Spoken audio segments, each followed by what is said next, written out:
Funding public education is important because our students are our future. It is our responsibility to do all that we can to prepare our students for our community's workforce, our national military, and our nation's success. When I came to Montgomery Public Schools was at that negative fund balance. And so people were like, why are you going to work there? Well, my kids were educated in Montgomery Public Schools.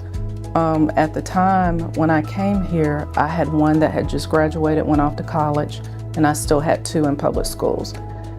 All of them were doing very well in the programs that they were in and have gone off and have been successful. But I felt like Montgomery Public Schools, I felt like I had the tools to come in and help in the process of making a difference in Montgomery Public Schools. And that was really the main reason I came. I mean, I had never thought about education finance in any other accounting career that I'd ever had. And I had that thought process, and I came, and I just felt like I wanted to be part of the process to make Montgomery successful. But not only do my kids deserve that, all of these kids in Montgomery deserve that opportunity. And the only way for them to have that opportunity is for somebody to be supportive, or for all of us in the community to be supportive of this school district.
Good evening. Welcome to the Montgomery County Board of Education special call meeting for Budget Hearing 1.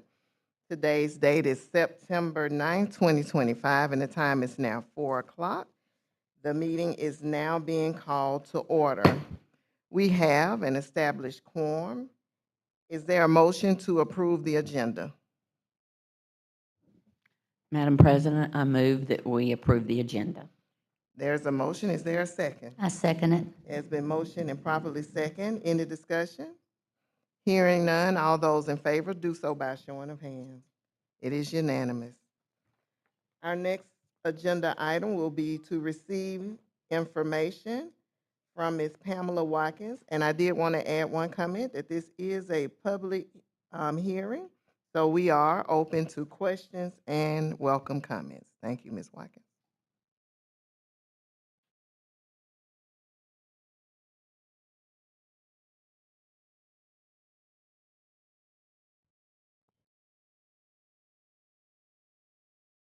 Good evening, Board President Watkins,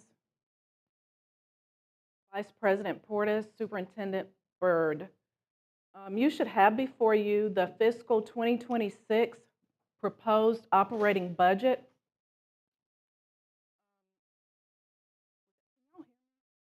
Okay.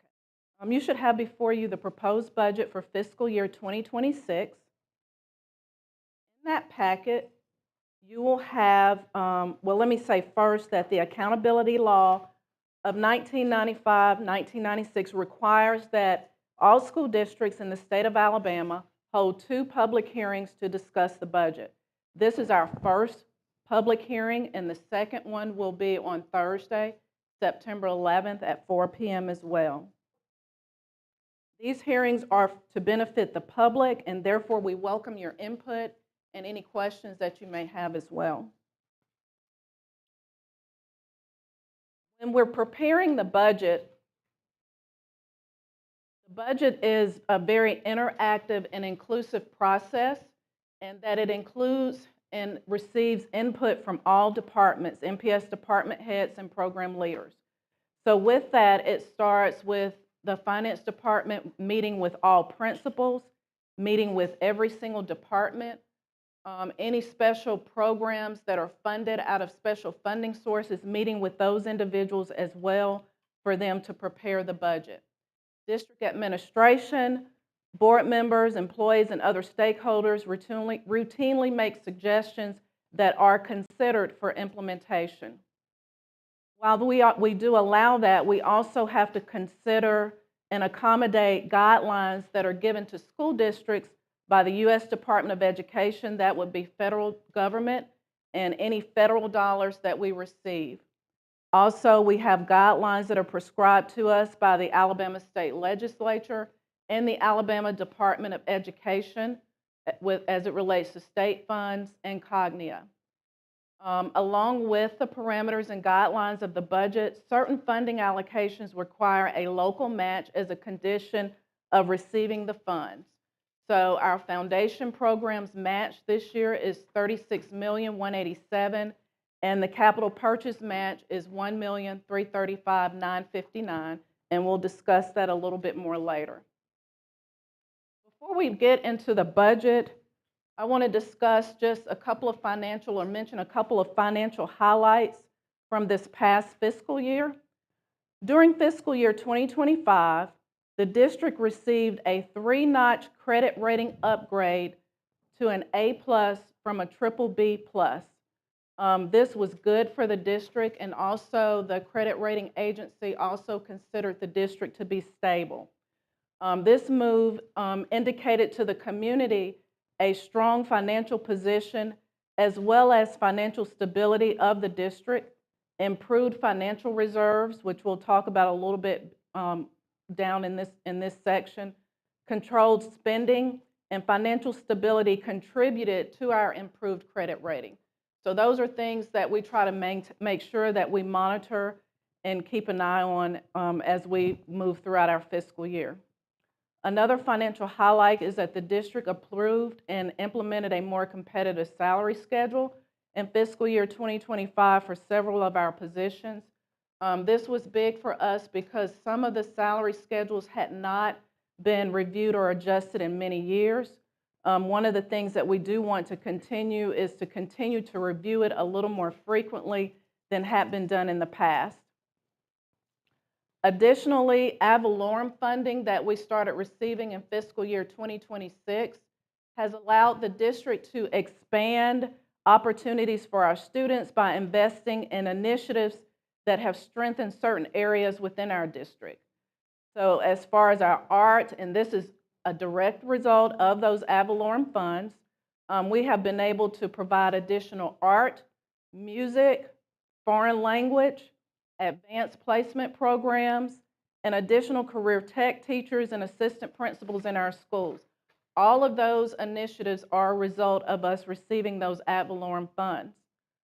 There's also an increase in student support services that are provided as a result of those ad valorem funds. And these investments in our students will ensure that our students have a well-rounded education that prepares them for anything from college and a career path that they choose to take and beyond. And so with that, we're really thankful to the community for voting for that ad valorem increase, that it provides these additional funds to support our students.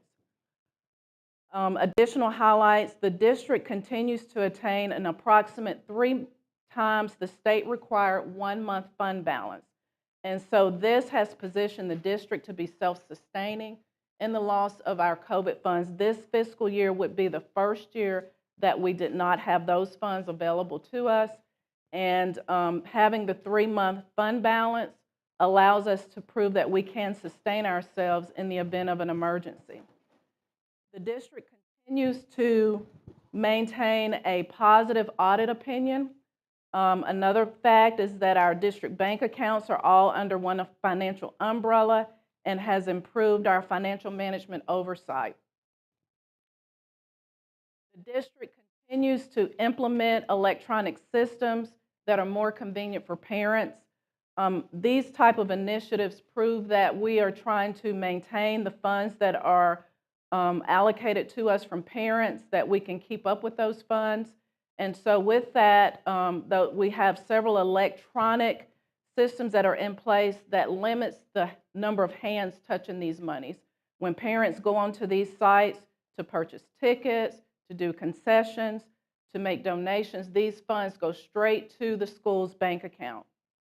And then finally, the reserves are important, and so the district has set aside over $35 million in reserves. This has proven to be beneficial for us, especially when we do our credit rating reviews.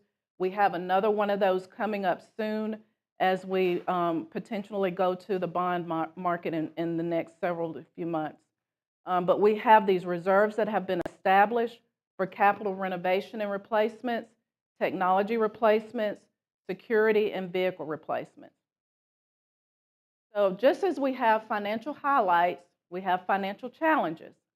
A few of our financial challenges is, and I'm not sure that this first one's really a big challenge, but this was our first year without COVID funding that had assisted in stabilizing the district. So it's imperative that we continue to implement projects that are financially sustainable for the district, and that we continue to operate effectively and efficiently across the district with the funds that are entrusted with us. One of our other financial challenges is the increase of employee benefits.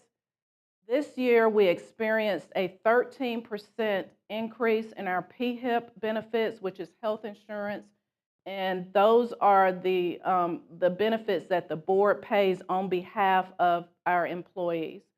And along with that, I read an article just a few days ago. There is a continued expectation that that will increase next year as well. Some of our economic challenges include the purchase of instructional supplies, operational supplies, technology devices, and that with those type expenditures, there's a strong possibility that we will also face the effects of increased costs on those goods and services as well, due to economic challenges that will increase the cost of imported goods. One of our other challenges is the unforeseen increase in construction costs. We realize that as we're preparing to build Percy Julian, or in that process right now, the cost of building Percy Julian has increased significantly over the last few years. And so because of those increase in construction costs, there are several projects that were initially planned in our initial construction or project listing that we have that will be delayed or shelved as a result of escalated construction costs. And then finally, district enrollment continues to sort of decline, and it has consistently since 2016, which in fact has a negative impact on revenues that we receive from the State Department. We are currently, for fiscal year 2025, funded for 25,226 students, compared to approximately 25,351 last year, which was fiscal year 2024. So for fiscal year 2025, we were down about 125 students, and that is what we will be, 25 students for fiscal year 2025, I'm sorry. So for fiscal year 2027, and I'm sorry, I have a typo there, 25,226 is what we're currently funded for fiscal year 2025, or 2026, as we go into 2026, sorry. For fiscal year 2027, because we're always sort of a year behind, the number of students will be approximately 340 students less, and that is an approximation right now. It could be slightly more, it could be slightly less. You'll see a visual of that here.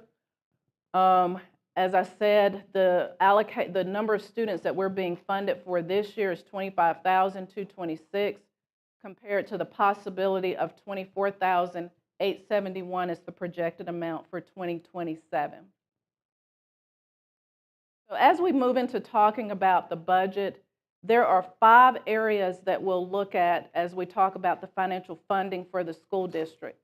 We will look at general funds, which will be our main focus. And general fund represents the funds that we receive from the State Department, the funds that we receive from our property taxes, local appropriations, and then private donations. Then we'll discuss special revenue funds. Those will be the funds that we receive. Those are our federal dollars. So those will be the funds that are Title I, Title II, Title III, Title IV, as well as CNP. And then this also includes local school public funds. So those are the funds that are at the school. Those fall as special revenues for us. Capital projects funds, those are the funds that are for the acquisition and construction of major capital projects. So right now that will be the building of Percy Julian, and in the future the building of Capitol Heights. And then we have our debt service fund, which is the payment of long-term debt. And so we do have a budget there for that. And then the last section will be our fiduciary fund. Those are funds that are at the school for clubs, FBLA, HOSA. So those are funds that are at the school that are on our books, but those funds are at the discretion of those clubs or outside organizations that we have at the schools. So this is our total budget for fiscal year 2026, and as I just stated, we'll look at 5 funds. We have our general fund, as you can see, the revenue is about $295 million. You see that there's total revenues, and then below, near the bottom, there are other fund sources that are added to that for a total of approximately $96 million rounded. You'll see our special revenue, which is approximately $55 million rounded, our debt service revenue, capital projects, and expendable trust. So our total revenues budgeted across the district, combining the total revenues and other fund sources, is approximately $739 million, and total expenditures budgeted, including other fund uses, is approximately $680 million. That is the total across all funding sources for the district. So we're going to focus on, and I just stated general fund, $295,560,000, special revenue, $54,876,000, debt service, $20,318,000, capital projects, $368 million, and our fiduciary fund at slightly over $1 million for a total, as I just mentioned, $739 million. So we are going to focus on our general fund right now. And as you can see, the revenues for our general fund include state sources, federal sources, local sources, and other sources that are included in the total revenue amount of funds that we will receive. Of the $295 million, we will receive $196,910,583 from the state. So what that includes our foundation allocation, that includes our transportation allocation, that includes our allocation for nurses, our allocation for ARI, OMI, any of those funds that we receive from the state of Alabama. That's what that includes. It's not just foundation. Foundation is a portion of it. Approximately about $157 million of that amount is probably foundation, and the remaining of that would be funds that we receive from other line items from the state. So like I said, it includes transportation, nursing, ARI, OMI, and some additional funds as well. In our general fund, we will receive federal funds of $294,200. Those are funds that we receive to pay half of the salaries for our ROTC staff that are housed at our high schools. Local revenues, that includes our taxes that we receive from the county and the city, sales tax, ad valorem taxes, our property taxes. Those are those funds, and of course, we are so thankful to the city and the county for those funds. And then there are other revenues and other fund sources as well. That's about $2.5 million. Those funds are usually tied to our indirect costs. Let's talk a little bit, looks like part of that's not showing, a little bit about the makeup of our general fund revenue comparison. So as you look there, the amount in blue, the amount in orange, which is not showing my number there, it represents the state sources of $196 million. The percentage of that is approximately 67%. So what that means is that we're still heavily dependent on the state for funding us. We receive about 67% of our general fund revenue from the state of Alabama. 32% of our revenue, of our general fund revenue, comes from local sources. So that is our sales tax. That is our county ad valorem. And so you see that percentage there, and that lets you know that we are still receiving a very large amount from the state of Alabama. And although we are truly grateful for the funds that we are now receiving for the county, we still receive about 32%, and we definitely utilize all of those funds. State funding process. So the process as to how we are funded from the state of Alabama is a legislative appropriation from the Education Trust Fund, okay? The foundation program appropriation for each Alabama LEA is based largely in part to student enrollment. So each district receives a proportionate share of state funding based on their enrollment, the enrollment in the district. So MPS was funded based on 25,226 students for fiscal year 2026.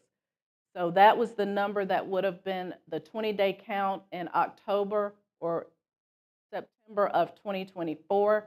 Our enrollment on the 20-day would have been the 25,226, and that is the amount that the state will use to fund us for 2026. In the state of Alabama, the enrollment of students in all school districts across the state is about 721,000 or 22,000, and MPS has slightly over 3.5% of that. The difference in the quality of education in terms of funding, because we do not receive 100% funding from the state of Alabama, becomes incumbent upon us receiving local funds from our local taxes, sales tax, county ad valorem. Districts that provide more local support per pupil tend to have the following advantages. They tend to have increased seasonal cash flows. They tend to have the ability to employ more locally funded teaching units. And then they also tend to have the ability to fund enhanced learning opportunities for our students. So here's a breakdown of what that foundation program looks like. If you look at the comparison there, we have a comparison for fiscal year 2025 and fiscal year 2026. You'll note that, as I stated previously, our enrollment or our system ADM for fiscal year 2025 was 25,351 students. That number decreased by 125 students between 25 and 26. So for fiscal year 2026, we are being funded for 125 students less than what we were funded in the previous year. So what's the result of that? The result of the loss of those students means that we lose other positions as well. So we lost 4 teaching units that were funded by the state. We lost 2 principals. We lost a half of an assistant principal. We lost a half of a counselor, 1.5 librarians, for a total loss of 8.6 units.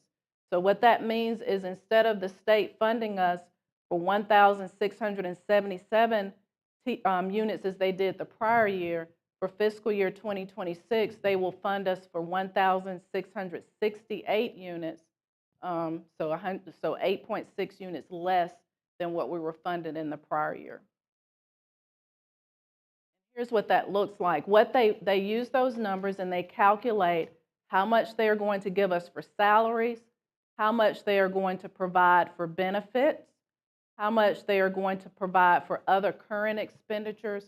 And the OCE, other current expenditures, would be funds that we can use to pay for clerical staff in the schools, custodians, those type. In addition to those monies, they will give us money for student materials.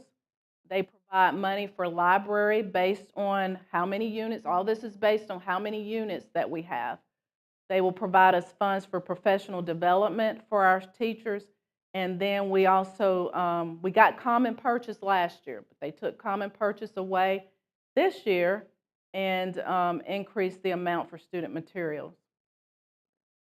And then we also receive textbook money.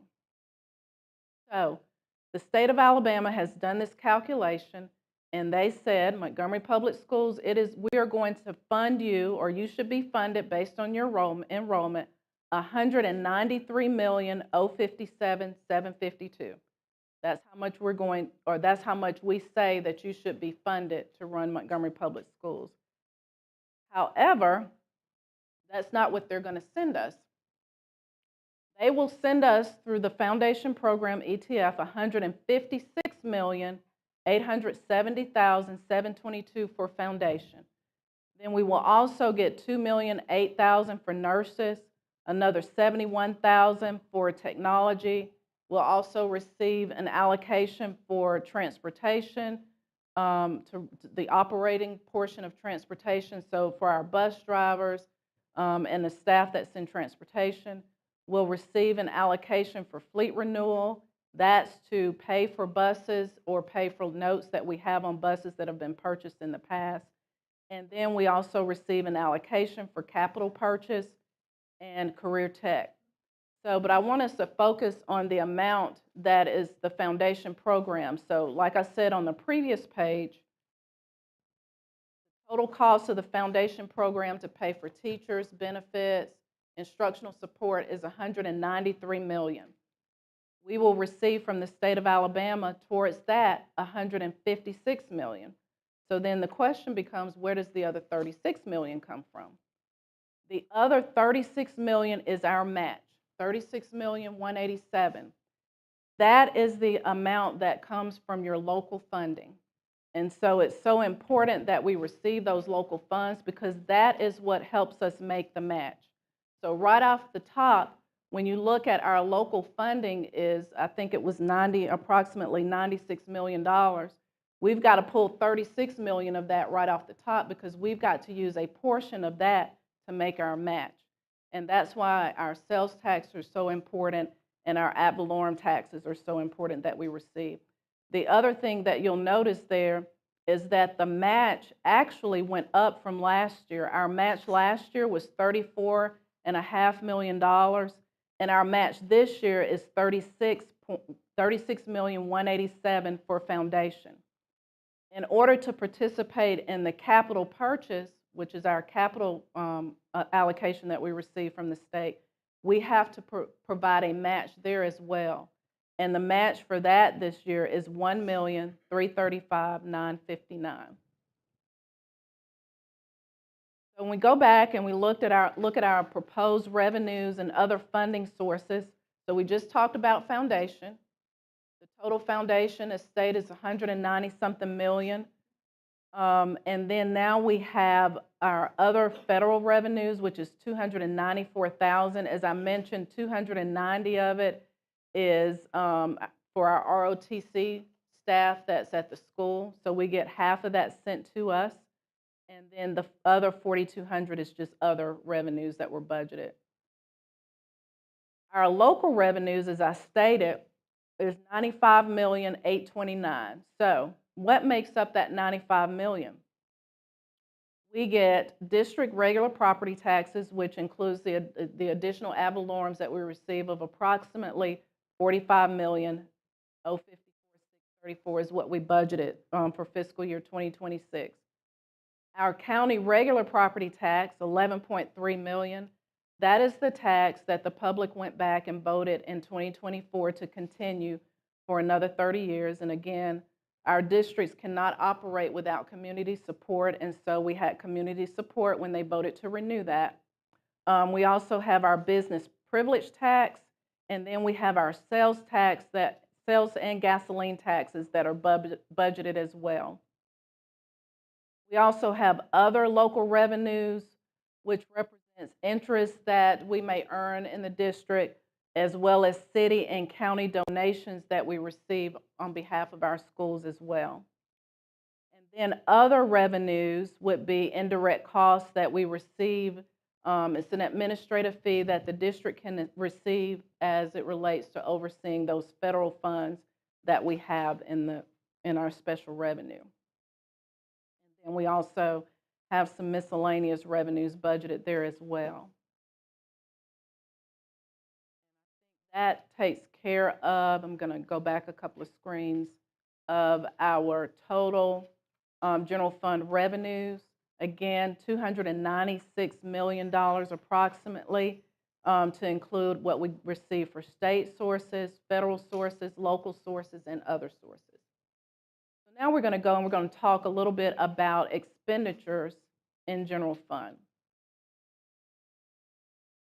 So when we start talking about the expenditures, there are 8 functional areas that we look at when we are budgeting expenditures for the district. Instructional services, those are expenditures that are directly related to the interaction between the teacher and the student. So those are going to be your teachers that are in the classroom. Those are going to be those instructional supplies that we provide to our students. Anything that directly impacts our students in the classroom. So that direct interaction between teachers and students in the classroom. Then you have instructional support services. So those are activities that provide supervision and support to facilitate instruction. So those may be like your principals, your assistant principals, your librarians, your counselors, those individuals that are providing supervision or helping to support the facilitation of instruction of our students, and any supplies that may go along with that as well, or any services that we pay for that are considered instructional support services. We also have operation and maintenance. So that's going to be the line item for like our custodians, our logistical employees. So those are activities that are concerned with keeping our students comfortable, keeping our students safe, maintaining the grounds that our students are on daily, and maintaining our buildings and any major equipment that have to do with our buildings that our students are in. We also have auxiliary services, activities that are subsidiary in capacity, but also helping with the educational process. So in general fund, that is transportation for us. So that would include all the expenditures that are related to transportation. Then we have general administrative services. Those are activities concerned with establishing and administering policies or operations. So those are like your central office personnel, the support that your district personnel provide to some of the schools. That would be your general administrative services. We also have capital outlay activities that include building improvements, construction. Right now, that is the construction of Percy Julian. We have debt services, which would involve servicing or long-term debt, which right now we're moving towards the long-term debt of issuing bonds for the continued building of Percy Julian. And then we have other expenditures. So while we receive funding, state funding for OSR, the expenditures for our pre-K program actually falls under other expenditures. And this would also include other programs that are not part of the regular day-to-day or midday school. So extended day programs would also fall into this category. We look at how we have budgeted that. We have instructional services. budgeted at $168,683,000. Again, those are instructions or line items that are directly related to teacher-student interaction. These would be the budget for your teachers, your instructional supplies, anything that has to do with the students that are in the classroom. We also have instructional support services budgeted at $58,202,000.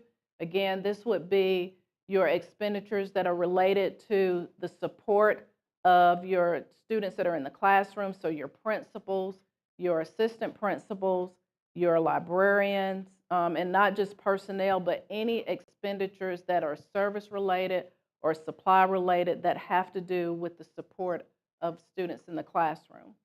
We also have operation and maintenance at $38.5 million approximately.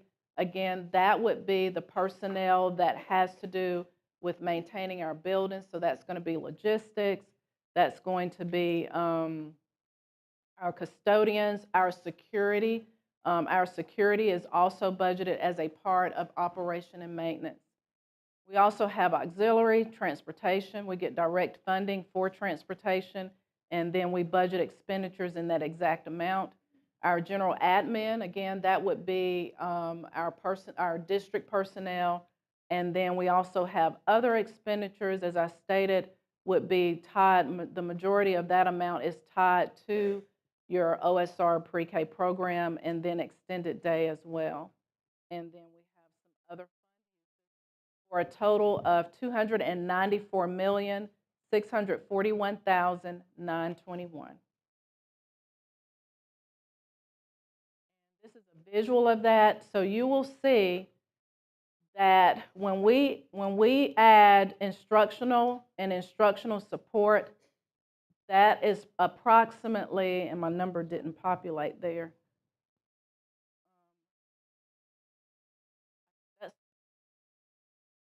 It's approximately 77%, okay? So that means that 77% of the district expenditures are spent on instruction, the instructing of our students. We also have operation and maintenance at about 13%, auxiliary services at about 3.3%. Again, that's transportation. And then we have administrative services at about 4.2%.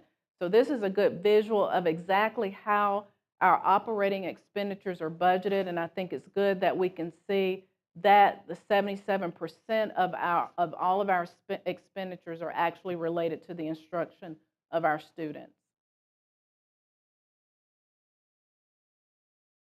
Total revenues for fiscal year, this is a projected fund equity where I anticipate we will end in September of 2026.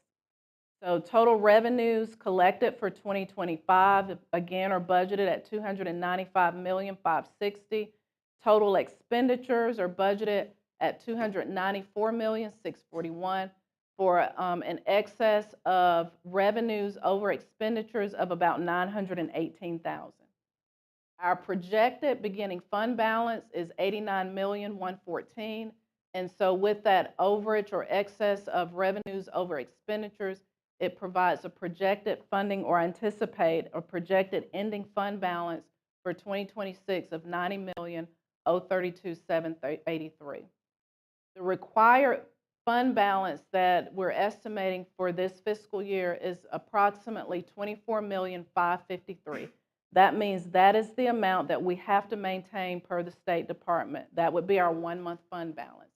However, we maintain approximately 3.5 months, which is good.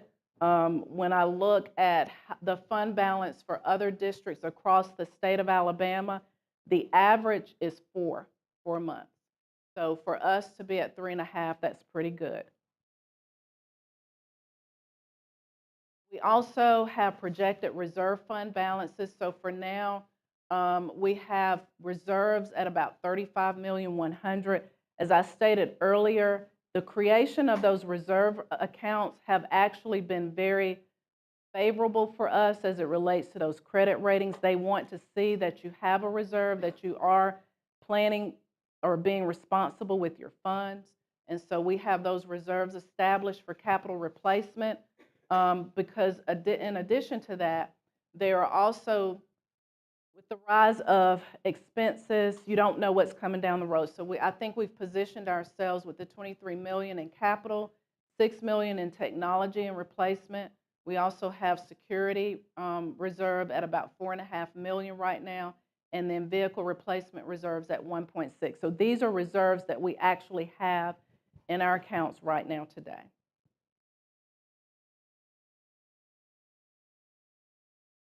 Our projected, I think let's see, I gave you a projected, yes, beginning fund balance. The projected beginning fund balance is based on where I think we will end fiscal year 2025. So this is the calculation of that. We will probably end with approximately $6.1 million in transportation. Right now, these are approximates based on estimates I did through the end of the fiscal year, which we're in our last month right now.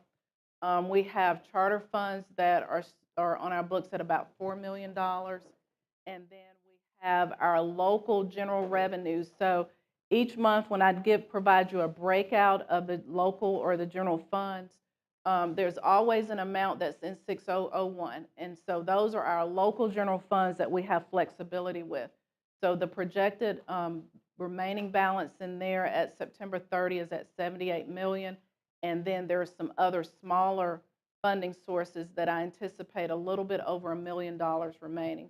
That brings us to my beginning fund balance that I anticipate for 2026 of $89,114,000.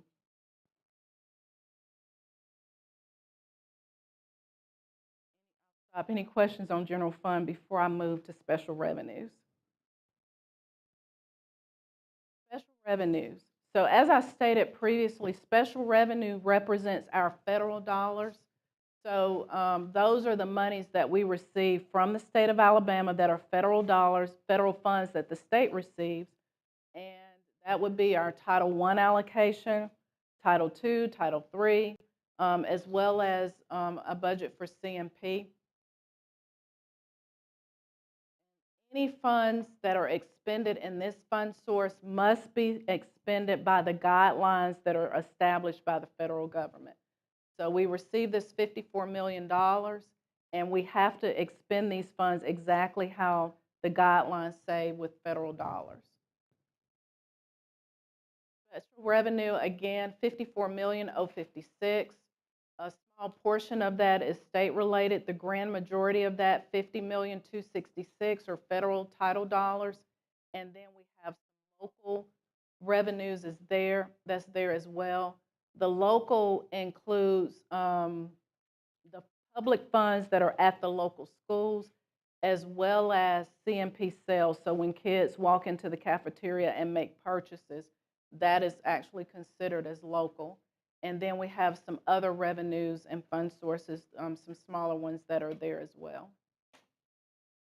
If you look at the breakout of the allocation of revenues that we receive as part of federal special revenue, again, the grand majority of that are federal dollars at 93%, and then we have a small percentage that's local, and an even smaller percentage, as I mentioned, are other revenue sources.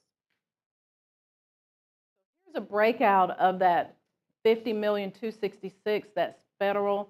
Again, you'll see that we have Title I. Our Title I allocation dropped by $1.7 million this year. We have Title II that had a slight increase. Our career tech allocation has a slight increase as well. Our IDEA Part B allocation dropped by $5,557. We have our IDEA preschool, our Title III ELL allocation, and Title IV as well, our Title IV allocation, our N&D, and then you'll see also the funds that were budgeted as part of child nutrition for a total revenue of federal revenue of $50,266,000. That is about $5.5 million less than last year. The grand majority of the difference is related to school improvement funds. Initially, we were told we would not receive those funds in 2026. However, over the last month or so, we have been told that we will. However, we don't know what that allocation will be. So once we receive that allocation, it'll be budgeted as part of the amended budget.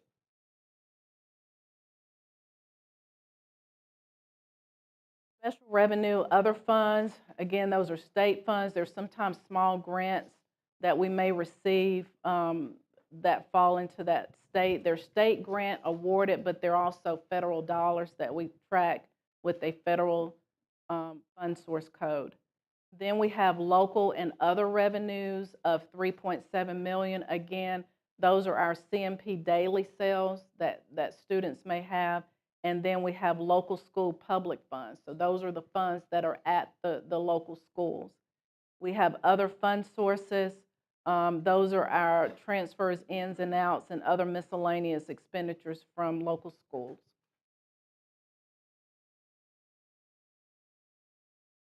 As it relates to our special revenue expenditures, as you'll see a comparison to our general fund, our instructional services, again, those are federal dollars that are tied directly to classrooms at about $13.5 million approximately.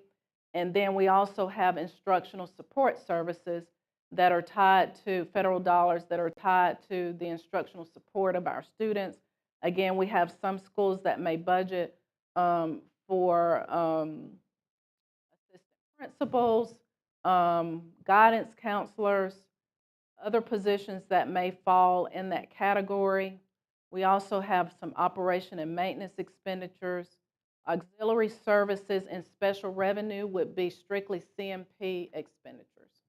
So our child nutrition is our expenditures under auxiliary services for special revenue, and auxiliary services under general fund, as I mentioned earlier, would be your transportation expenditures.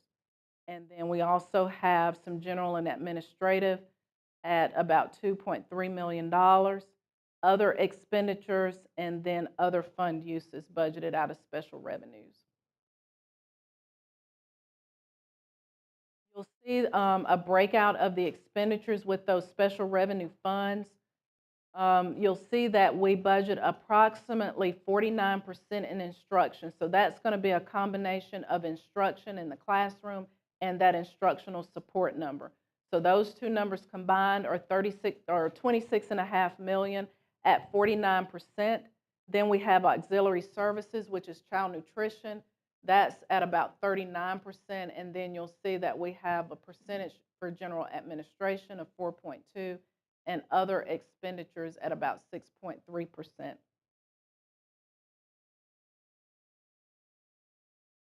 So our total revenues for special revenues, we project at $54,876,000. Total expenditures, $54,306,000, for an excess of revenues of expenditures of $570,000. We're projecting a beginning fund balance of $11,566,000, which projects an ending fund balance as of 9/30/2026 of $12,136,000. The grand majority of that would be tied to CNP.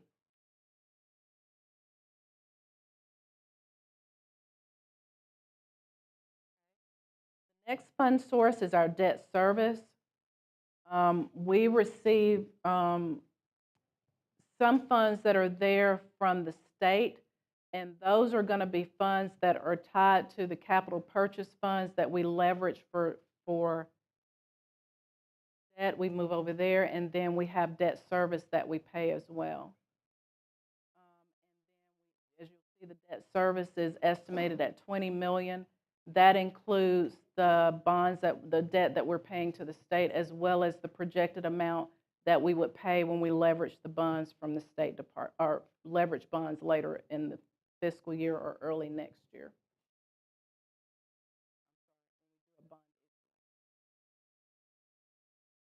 Next, we have, well, still talking about debt service. I think I just said that's the leveraging of our capital project funds.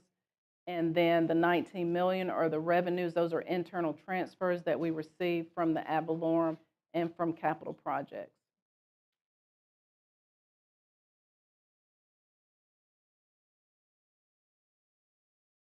Capital projects, state sources, a good majority of that 36 million are going to be our advancement in technology funds that we receive. Here's a breakout of that here. So of the 36 million that we receive from the state, 28,330,785 are the advancement in technology funds that we received this year. Our state capital purchase allocation of 6,476,000, and then our fleet renewal of 1,425,000 that we received from the state as well.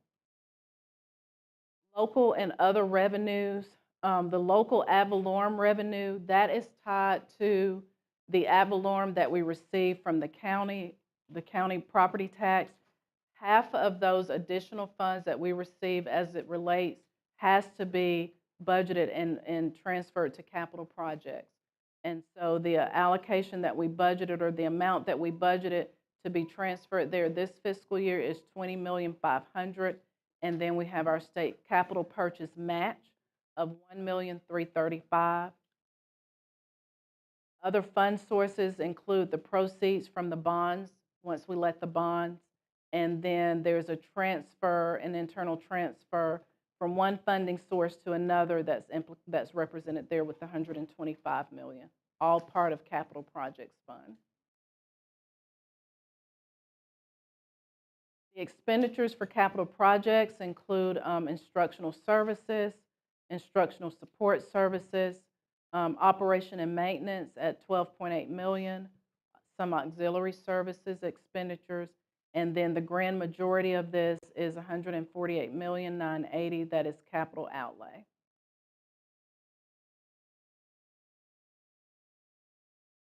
Expendable trusts, as I mentioned earlier, these are funds that are at the school that are in school's club accounts, so like FBLA, DECA, any of those clubs that a school may have, that's what those funds represent, and the expenditures as well.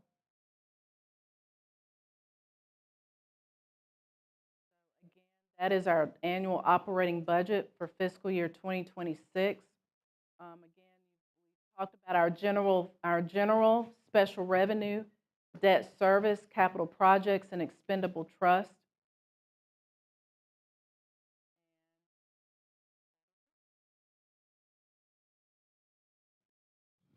Good job, Ms. Watkins.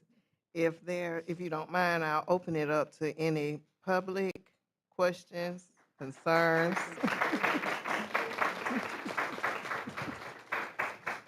I didn't realize there were that many people behind me. Are there any questions?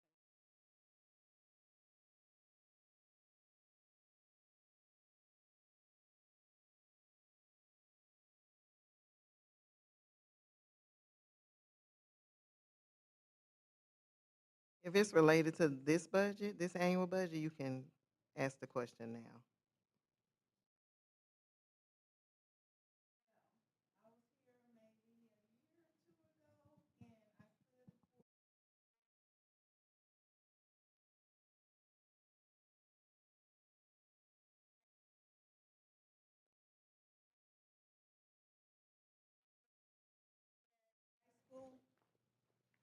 I'm a teacher at Jack High School.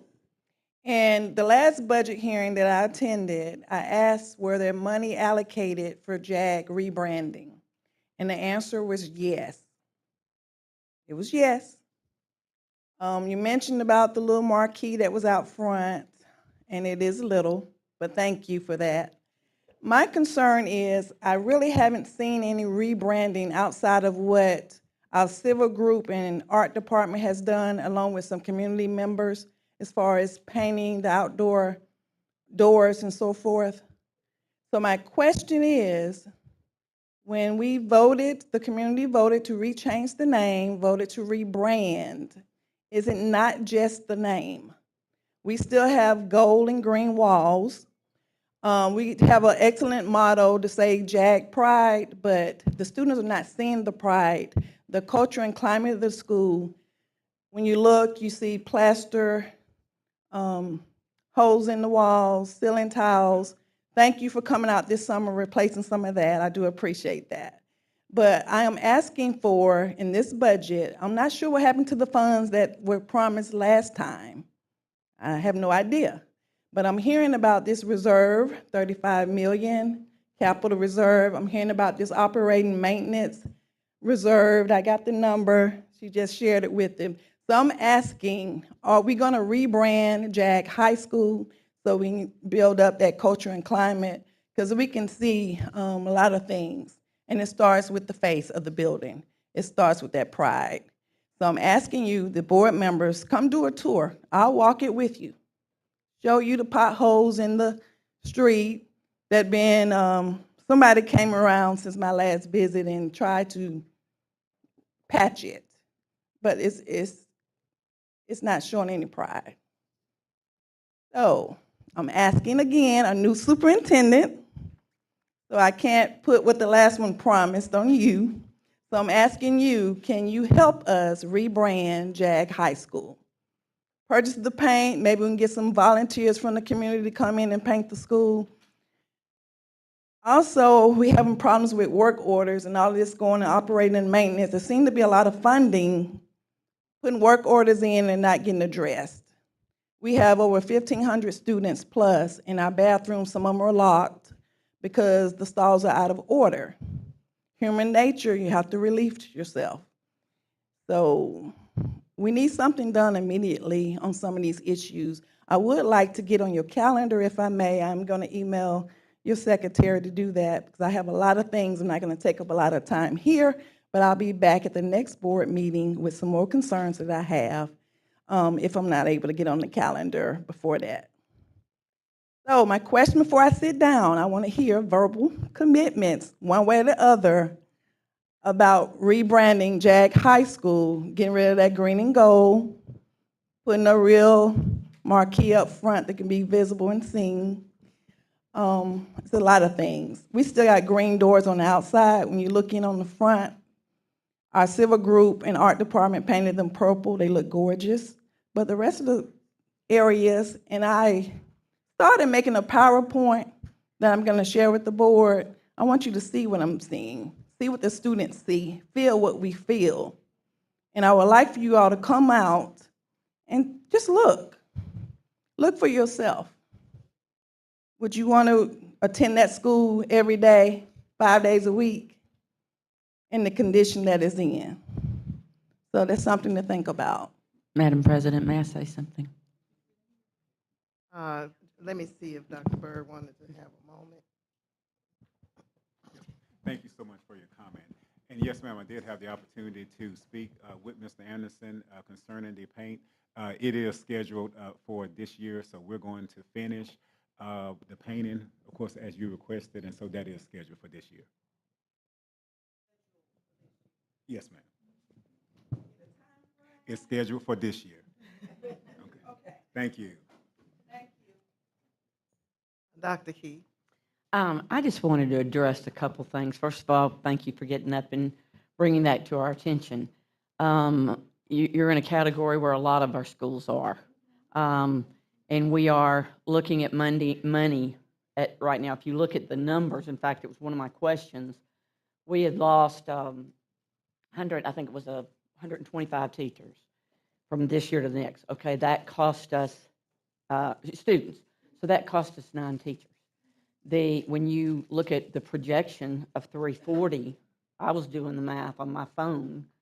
If I'm right, you're looking at 22, 24 teachers. I may be wrong, but let me finish, okay? I could be wrong on my numbers. But I wanted to address, like, the bathrooms being locked.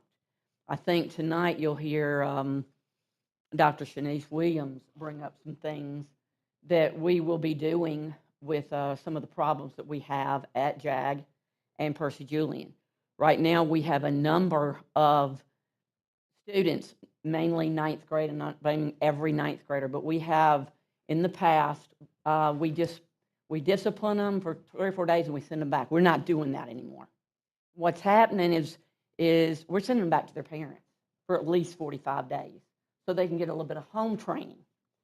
It's a zero tolerance. For years, we have not had zero tolerance. With this superintendent, we're bringing back zero tolerance. I can assure you, my telephone number is 334-546-0693. If you have any problems with students that are going to continue to cause us problems, they're going home. They're not going to alternative. They're going home to virtual school. And they're not going home to Edgenuity. They're going home to schools PLP where they'll do it themselves and earn an education. And what I'm saying is what's happening, not just these two schools, but we have students throwing things in our toilets. We have teachers and administrators that really are there. What do we do? What do we do to them?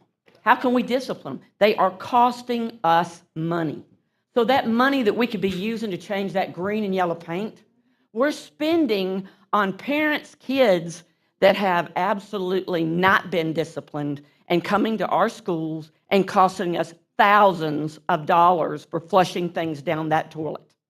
So I want you to know it's not just happening at your school. It's happening at so many schools. And what it's going to do when you're asking for a commitment, you're asking 7 board members and a superintendent for a commitment tonight that cannot be given. It has to be discussed. And then we can say, hey, let's figure it out. I don't want to make promises that we can't keep. But I can make one promise. These students that are causing us problems, that's stopped. That's stopped. Thank you, Dr. Keith. Ms. Portis? I have, Ms. Watkins, on the federal money, and it decreased, right? We showed a decrease. Do we know why it decreased, or does it just fluctuate? The biggest decrease of federal dollars was Title I related, and so that's a calculation that's based on the number of poverty students in the district. And those school improvement funds that they're going to give back. Thank you, Ms. Portis. Ms. Cloud, did you have a question? I was just saying, those are the school improvement funds they're rethinking to give back. Is that correct? Well, the school improvement funds, that has not been awarded yet, so it's not budgeted. Exactly. And then there was also a reduction in Title I. So we don't know what the CSI school improvement allocation will be. And as it relates to the Title I allocation, that allocation is pretty much set. So there was a decrease there, and that would have been based on the number of students, poverty students in the district. But it's also a year in arrears, correct? The number count? That I'm not sure of. Okay, yes. All right, thank you. Are there any other questions or comments for the budget?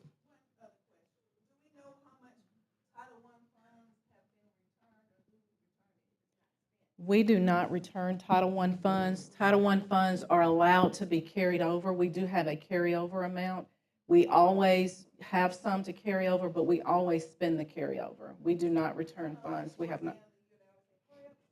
Well, they want you to spend down the allocation to the school, but those funds are still spent at the district level when they carry over.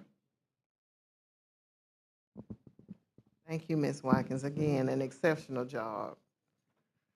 All right, at this time, we will have about a 3 to 5 minute recess. We have to change over for the next meeting. So this meeting is now adjourned.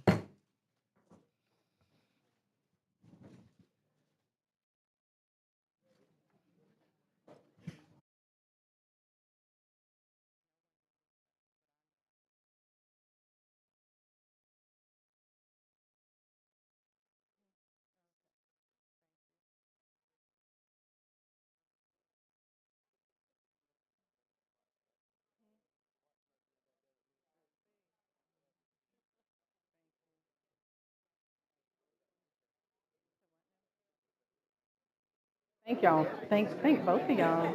Thank you. Thank you. Congratulations, your first official. I know. And it was you. Every question I came in with. I'm glad. Thank you.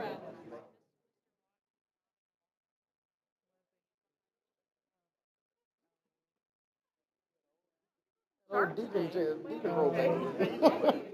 Trish was the usher in the church. He was the usher in the church. So Oh, good. Thank you. I forgot one thing. Good. Great job, great job, great job. I forgot Great one job. thing. I forgot one thing I wanted to talk about. What? The raise act. Oh, yeah. Oh, That was the one thing I, about the state farm. That part. yeah. Oh, That was good, though. That was very good. What's up? Mike, you Mike all the way up. Trying to, man. You like Ricky Lake up there, man. I got you, boy. I'll hold you. Got it? Hello. Okay, good to see you. Mr. White.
The Montgomery County Board of Education meeting is now called to order.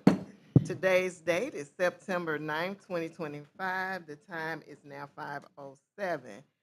We're waiting on the pastor. However, with so many people, I'll say his name, and if he's here, he can come to the pulpit. I'm sorry, the pulpit. It's our pulpit, but he can come to the stand. I know we need one. Pastor Leon Hampton Jr., if you're here. If not, we may volunteer somebody. I got somebody in mind and see if they'll say it again. All right, we're going to get Sergeant Gillen.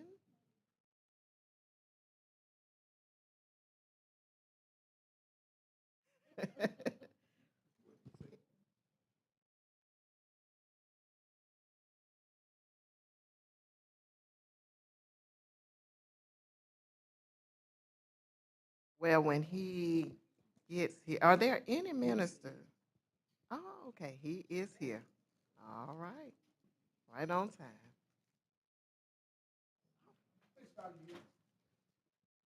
Oh, I see the throne, God, we thank you tonight for this meeting. We ask that you be with us. Lord, we ask that you cover our minds, that we can do according. We pray for the board members, our Father. Also, we pray for the superintendent, oh God, that we make good decisions.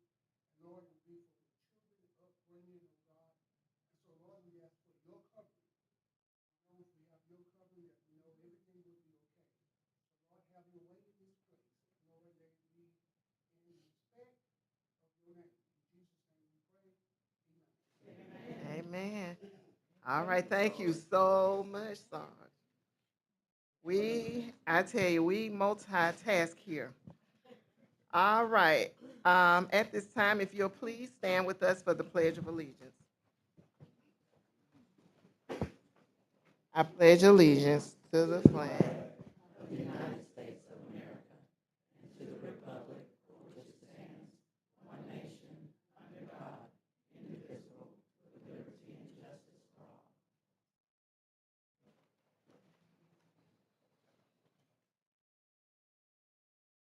At this time, we do have a quorum established.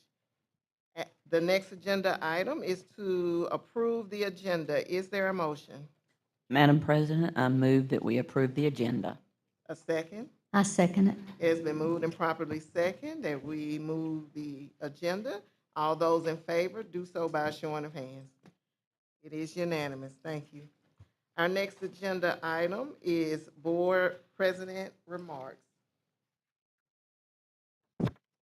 First of all, I want to thank Ms. Watkins for doing such an exceptional job on our budget. We are in really good hands to the staff, to the superintendent. We are so pleased that the goals and strategic plans of the district and the board are being highlighted in this budget, and we're excited about all of the things that are to come. I also want to thank my Vice President, Ms. Pamela Portis, we're going to speak it in existence, for sitting in for me in August. I had one of my children to go off to college, but not just my child. Many kids went off to college, into the military, and into the workforce. And so as a parent, it is exciting to see your children walk into their purpose. But I wanted to thank her for sitting in on me and doing such an exceptional job. I also wanted to thank the board members for rolling with me as I was transitioning my child into college and still keeping the main things the main things. One of our initiatives that we're working on as well is chronic absenteeism. And we had a really good press out and rollout. We had DA Azzy Oliver as one of the ambassadors, along with Arunde Mitchell, who also is an ambassador. Councilman Arunde Mitchell at that. And we're really excited about that because having children at school every day makes a difference for the child and whatever their future goals are.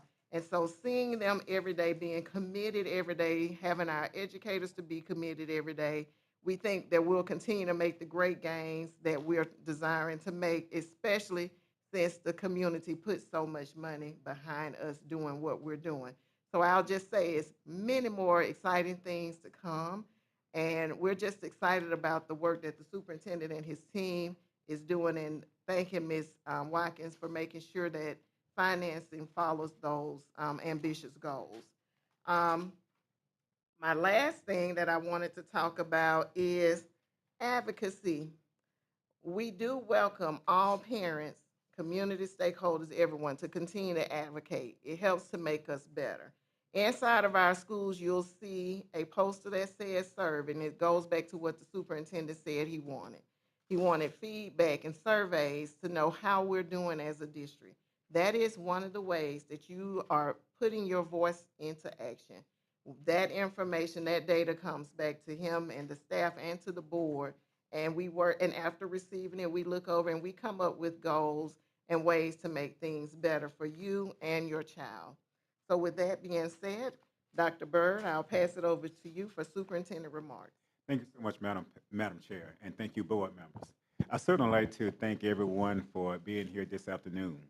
As we approach the end of our 100-day plan, I want to take a moment to provide you with an update and to share some exciting initiatives that are shaping the foundation for our long-term vision for Montgomery Public Schools. Over the past several weeks, our focus areas, communication and stakeholder engagement, student achievement and chronic absenteeism, school climate and culture, and HR talent and development have guided the work taking place across this district. We are making steady progress while also identifying key opportunities for deeper systemic transformation. Looking ahead, we are finalizing the framework for MPS Transformed, a bold and comprehensive plan that will build upon the priorities listed in the 100-day plan and move our district forward. Some of the key initiatives under this development include expansion of magnet school opportunities. We're increasing access and options for families by strengthening and growing our magnet pathways, particularly in the area of arts, STEM, and career-focused programs. Expansion of our dual enrollment initiatives. We are addressing barriers and creating new opportunities so that more of our students can earn college credit and industry credentials while still in high school. We're expanding our workforce development opportunities, where we are partnering with local businesses, higher education institutions, and workforce agencies to better prepare our students for high-demand careers. Strengthening academic and cultural foundations, initiatives that will raise expectations in the classrooms, improve school climate, and ensure consistency in our instructional practices all across Montgomery Public Schools. These initiatives are only a part of the larger MPS Transformed framework. My goal is to bring forward a comprehensive plan within the next few weeks that not only addresses our immediate challenges, but also sets a clear direction for innovation, equity, and excellence all across Montgomery Public Schools. I look forward to sharing more details with all of you all soon, and I'm so grateful for your continued support and leadership as we build a stronger Montgomery Public Schools. Again, thank you, board members. Thank you, public, for this wonderful opportunity. And thank you, Dr. Byrd. Yes, that deserves an applause. All right, our next agenda item will be Mrs. Rosanna Bruton with the board recognitions. Good evening, Madam President, Dr. Byrd, and board members. It is truly an honor to join you this evening. I'd like to take a moment to recognize two outstanding community efforts that recently supported Montgomery Public Schools. Tyndall held its 11th annual Stuff the Truck event at the end of last month, collecting more than 6,500 pounds of food and $900 in donations to benefit the MPS Backpack Program.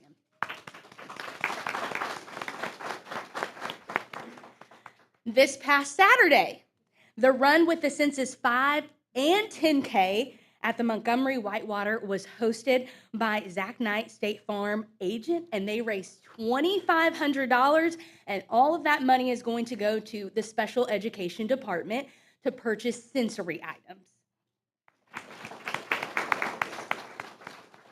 We are so grateful for these partnerships and the generosity shown towards our students and schools. Their generosity makes a real difference in the lives of children across our district. And tonight we have several more people we would like to celebrate with you. I am going to call up first Miss Natalie McKnight to talk about Arts and Education Week that is coming up next week. And if I can have our board and Dr. Bird, if you all would please rise, come to the front as we go through these recognitions. We want pictures taken.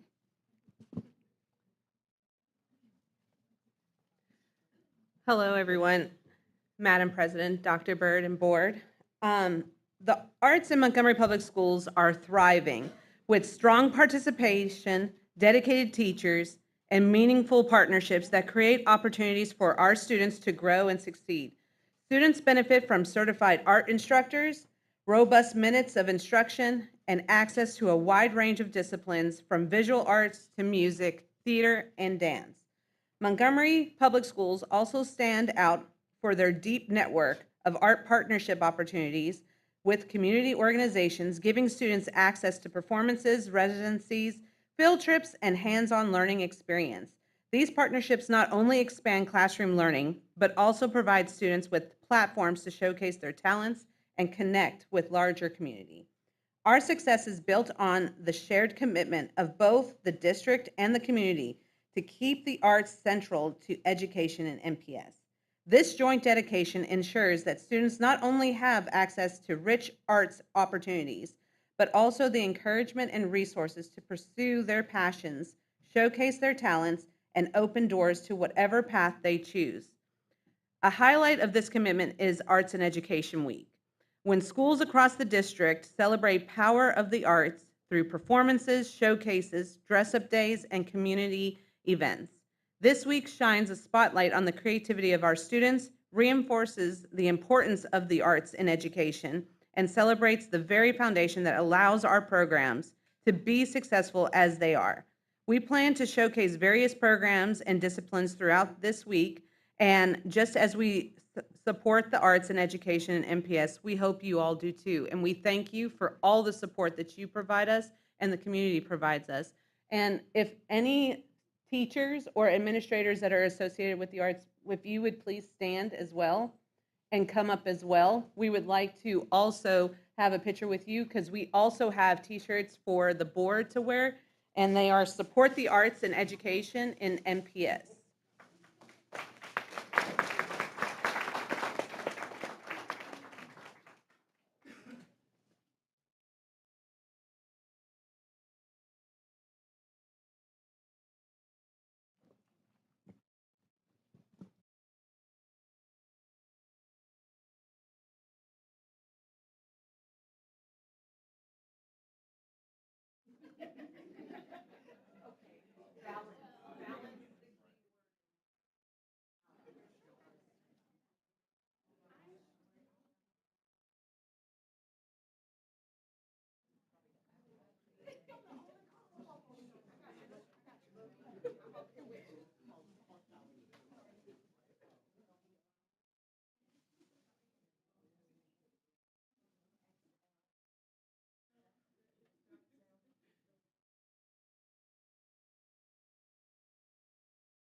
And just a reminder, as they are passing out the shirts and we are getting photos, Arts and Education Week is the 14th through the 20th.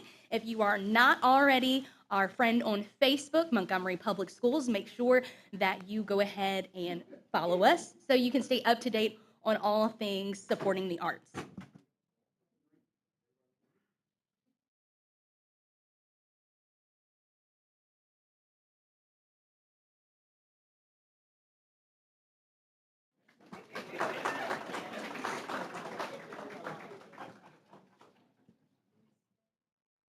If you all do not mind staying, I would greatly appreciate it.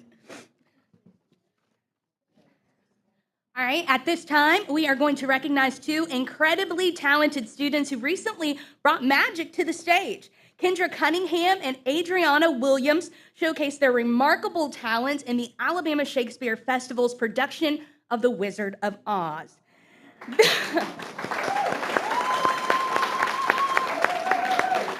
Go ahead and join us, ladies. These two shined as they followed the yellow brick road to an unforgettable performance.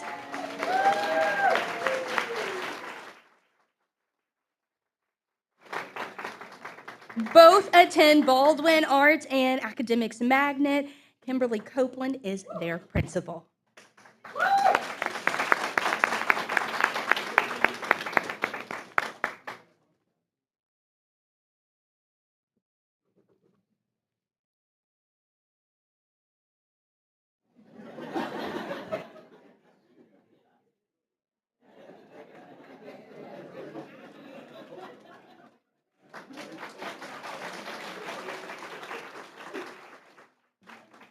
Next up, we are excited to celebrate a group of BTW's tech-savvy scholars who brought home a well-deserved victory and the belt at this year's Hackathon and Cyber Challenges held at the Department of the Air Force Information and Technology and Cyber Power Conference. I want to go ahead and welcome those students up. The science instructor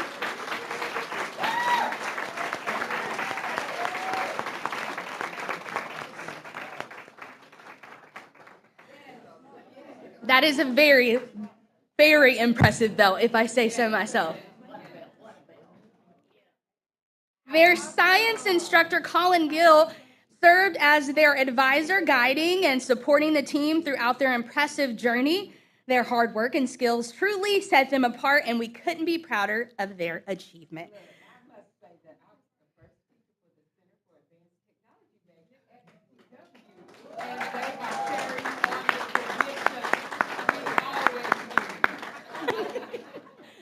And their principal is Courtney Giles Ruffin.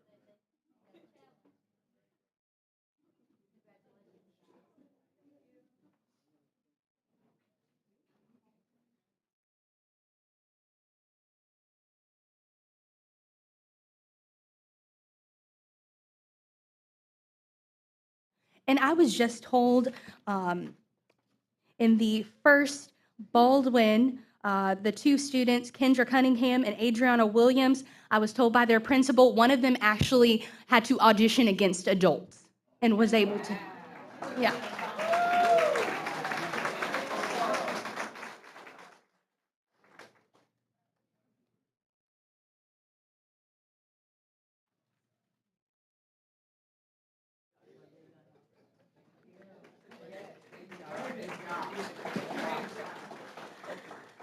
Now let's take a moment to celebrate two outstanding staff members whose dedication to safety and security is being recognized on a national level. Kimberly Lewis, our district safety coordinator, was recently featured in Security Magazine for her contribution to a powerful piece titled, "Safety is Everyone's Responsibility." If she'll please come forward.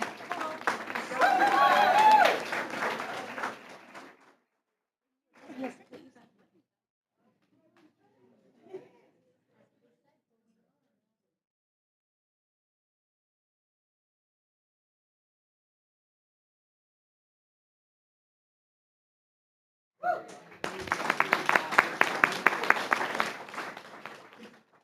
Additionally, Dr. Selena Cutstay, Assistant Chief of Security, was recently elected to the National Council of School Safety Directors, a prestigious honor that highlights her leadership and expertise in school safety. We are incredibly proud of both of these leaders for their commitment to protecting our schools and setting a national standard in safety and security.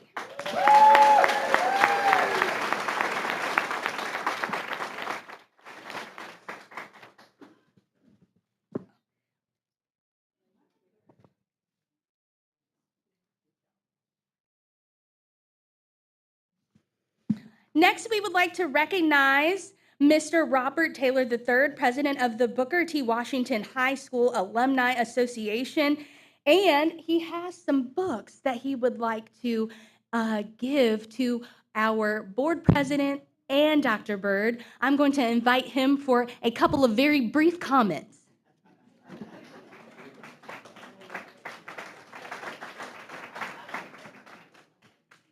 I know you all are ready to sit down. But I told Rosanna that I wore this tie so that I could at least read my speech. That's about 10 minutes. But she cut me back, so I'll do the best with what I got. We're going to give you all about 30 seconds of it, okay? Good evening. I'm Robert Taylor III, President of the National Booker T. Washington High School Alumni Association.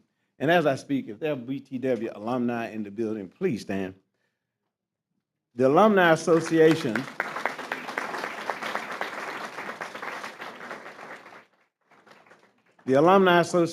is grateful for the opportunity extended by the school system superintendent, Dr. Byrd, and the board's president, Ms. Smith.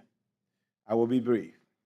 The Alumni Association embarked on a project a few years ago to shrine the existence, evolution, and final chapter of Booker T. Washington High School that occupied these very grounds from 1939 to 1970. With collaborative input from many, the Alumni Association has completed a comprehensive historical publication of facts of the history of Booker T. Washington High School. We are here today to present a copy of this publication to the school board and to the superintendent. I would just like to share just a few facts, though, that some may not be aware of. Booker T. Washington High School was established as the first Black public high school in Montgomery, Alabama. It existed from 1939 and continued to educate students until its closure in 1970. It had a principal that served 32 years. C.T. Smiley served the school from 1942 to 1970. The infrastructure where we are assembled today was the birthplace of Booker T. Washington High School. The structures on the west side of Union Street are where we are right now, including the infamous tunnel, were constructed in 1954. Much factual information is contained in the publication. A copy of this publication has already been donated to the Alabama Department of Archives and History, the Montgomery City County Library System, and another will be presented to the mayor's office next Tuesday. I'd just like to highlight at least 3 people that are here that'll go forward and take the picture with the board. We were fortunate enough to have a graduate from Booker T. Washington High School, 1942. He couldn't be here because he's 101 years old right now. And we also, and by having him, we were able to get firsthand information concerning the evolution of Booker T. Washington High School. We also have another gentleman, Mr. Nathan Williams, who's a 1952 graduate, who was also instrumental in providing input. And we call them our bookends. We have Ms. Batiste, Deborah Batiste. Y'all come forward, we're gonna take this picture and get out of the way. And we have also Ms. Janice Fisher. These 2 persons were the last graduating class of Booker T. Washington High School. So now we'll take the picture and be done. And that's the rest of my speech. I didn't get a chance to say. I just want to say I'm in the right place because I am class of 17.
Montgomery Public Schools proudly recognizes our board members for their dedication to excellence in education and professional development. The board received the School Board Meeting Academy Team Training Achievement Award for 2025.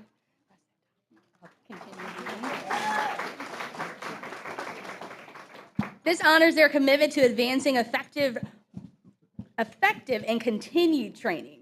Individual honors include Pamela Cloud, Certificate of Achievement for completing Level 3 in the Alabama Association of School Boards Board Member Academy for 2024-2025.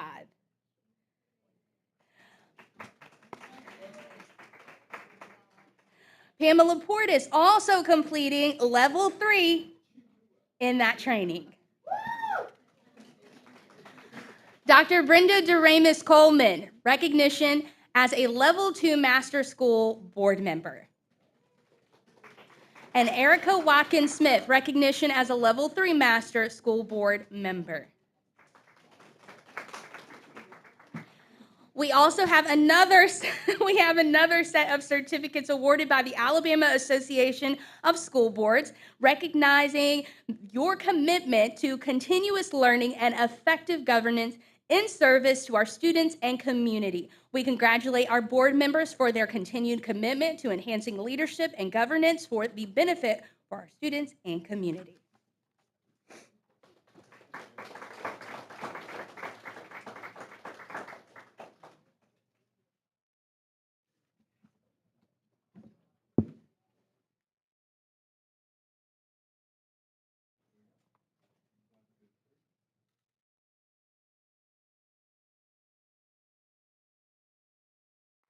You all may be seated. And as you all are heading to your seats, September is National Attendance Awareness Month. Last week, we proudly announced, as it was mentioned earlier, Montgomery County District Attorney and City Councilman Aronde Mitchell as the 2025-2026 Attendance Ambassadors. This partnership will strengthen our community-wide efforts to address chronic absenteeism. Our district resource officers came together to recently spread the message on the importance of school attendance, the focus. Be present, be prepared, be productive. Every day counts. I'll ask you to turn your attention to our screens.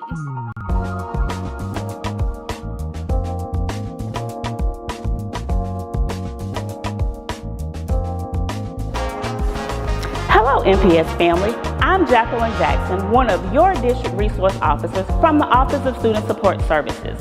September is Attendance Awareness Month, a time to highlight just how important it is to be present, be prepared, and be productive. In Alabama, school attendance isn't just encouraged, it's required for all children ages 6 through 17. So let's start this school year strong by making attendance a top priority. Parents, we need your partnership to keep students on track. Every time your child is absent, an excuse must be submitted. Please remember, MPS does not accept excuses via fax or email, and parental notes are limited to 8 days per school year. All excuses, whether from a parent or doctor, must be turned in within 3 school days of your child returning to class.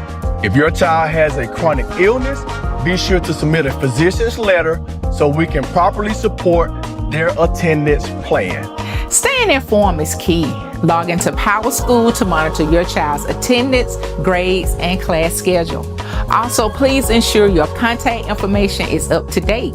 If changes are needed, visit your child's school with the proper documentation.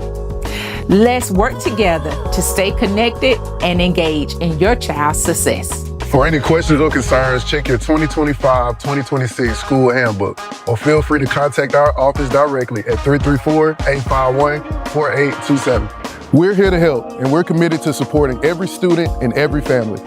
Be present, be prepared, be productive. Every day counts.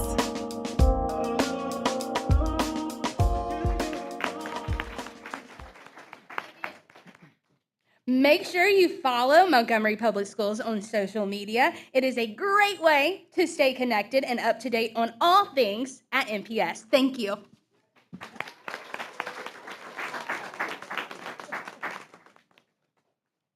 Well, thank you, Ms. Smith, Bruce, and I tell you, you get us excited every day. We're so happy to have you, and plus, we feel like you're a celebrity anyway, so that helps. At this time, we have no scheduled public comments. Citizen comments, we do have one, and Ms. West, I'll just ask you, are you still wanting to speak? Okay, there are no citizen comments. So we'll move on to our next agenda item, the July 2025 financial statement presented by Ms. Pamela Watkins.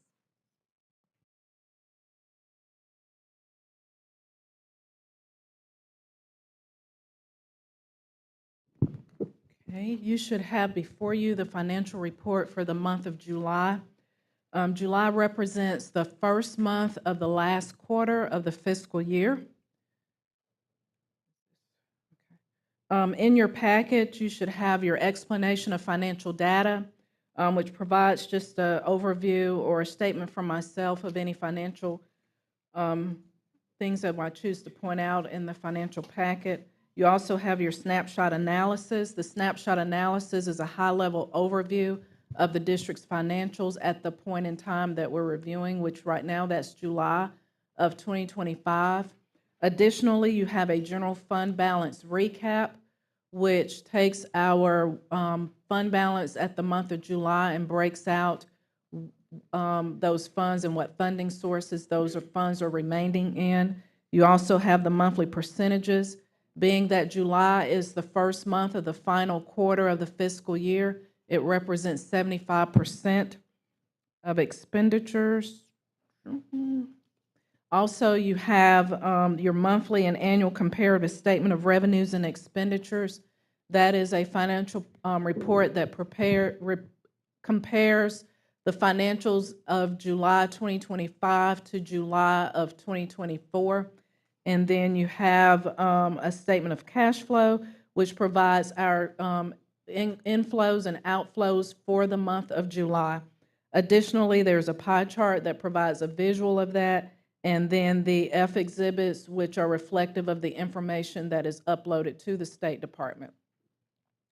As we look at our snapshot analysis, you'll see that our general fund balance as of July was $107,853,000.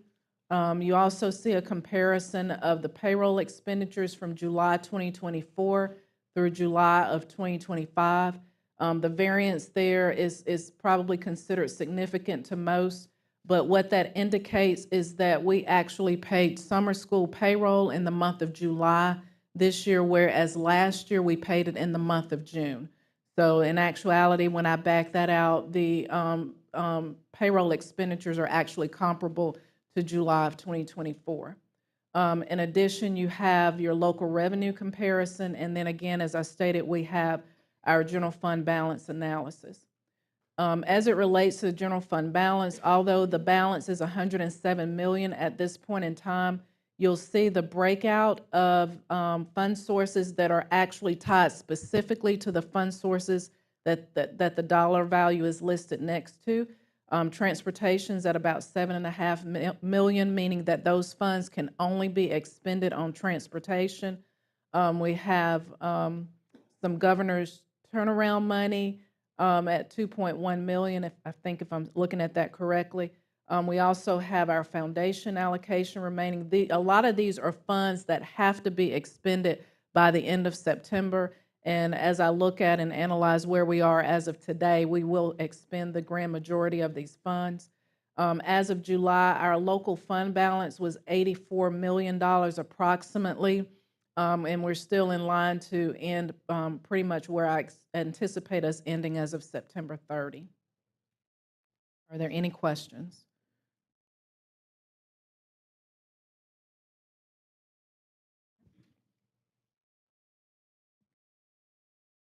All right, any discussion? All right, hearing none, thank you. Ms. Watkins, you will also present to us the resolution naming of underwriters. Yes, ma'am. A few months ago, we started the process. Actually, we have an approved contract for the building of Percy Julian. The next step in that process is to let bonds. In the process of that, we have to attain an underwriter. So a few months ago, there was a resolution done allowing Dr. Byrd, myself, along with the assistance of the financial advisor, to put out an RFP to solicit underwriters for the bond issuance. An RFP was issued in early June with a final submission around June 24th. It was shared with 21 entities. Approximately 13 companies responded to the RFP. In that process, there were several things that were reviewed, several categories such as capital availability, and adequacy, underwriting capability, personnel, and recent Alabama transactions. We also had additional considerations in our small group meetings tied to whether they were local and also as well as meeting the board's minority and disadvantaged businesses located here in Montgomery. So with that, the resolution names 3 underwriters with a senior manager being Bank of America, co-managers Siebert, Williams, and Shank, and the Fraser Lanier Company as a co-manager. And this is upon reviewing consideration of the responses for the request for proposals, the board has determined to engage Bank of America as the senior manager. Again, Siebert, Williams, and Shank as a co-manager, and the Fraser Lanier Company also as a co-manager. Also in this resolution, our bond attorney for years has been Kane Burnett. After 15 years, he has actually changed law firms, so it also mentions that we're engaging Maynard, Nixon, PC in Birmingham, Alabama as the bond counsel in connection with the warrants. Again, Kane Burnett will still be the bond attorney for the district. He is just now located at a different firm in the Birmingham area. All right, thank you, Ms. Watkins. Any questions? Ms. Cloud? Yes, I have a question, please. Yes, ma'am. We had discussed that being the senior, Bank of America would be the senior at 75%, Yes, ma'am. and we did not get a percentage of the other 2 entities, Siebert, Williams, and Shanks, and Fraser Lanier. What are those breakdowns on percentages? Those breakdowns are still, and details are still being worked out. When will we know that? You want us to approve, but we need to know how much percentage goes to each one. Also, what's the total bond? That we just doing this for Percy Julian? This is Percy Julian. The budget that our project manager has is about $175 million is the budget. And then there was a resolution done a few years ago where the board would be able to recoup some of the funds that they have put out front to start the process of building Percy Julian, because as we are aware, construction has already started, or there are some expenditures that are already been put out. And so that will give the board approximately $25 million of their funds back. So we will reimburse the board for $25 Yes, million? ma'am. And that was a resolution that was done about 2 years ago. Okay, and then this contract is only for this project? It is only for this project. We will probably have to go to the bond market again when we get ready to do Capitol Heights. Thank you. Yes, ma'am. I needed to know. But when will we find out the percentages of the other 2, other than the senior? Do you want to respond to that? I'm going to let the financial advisor respond to that.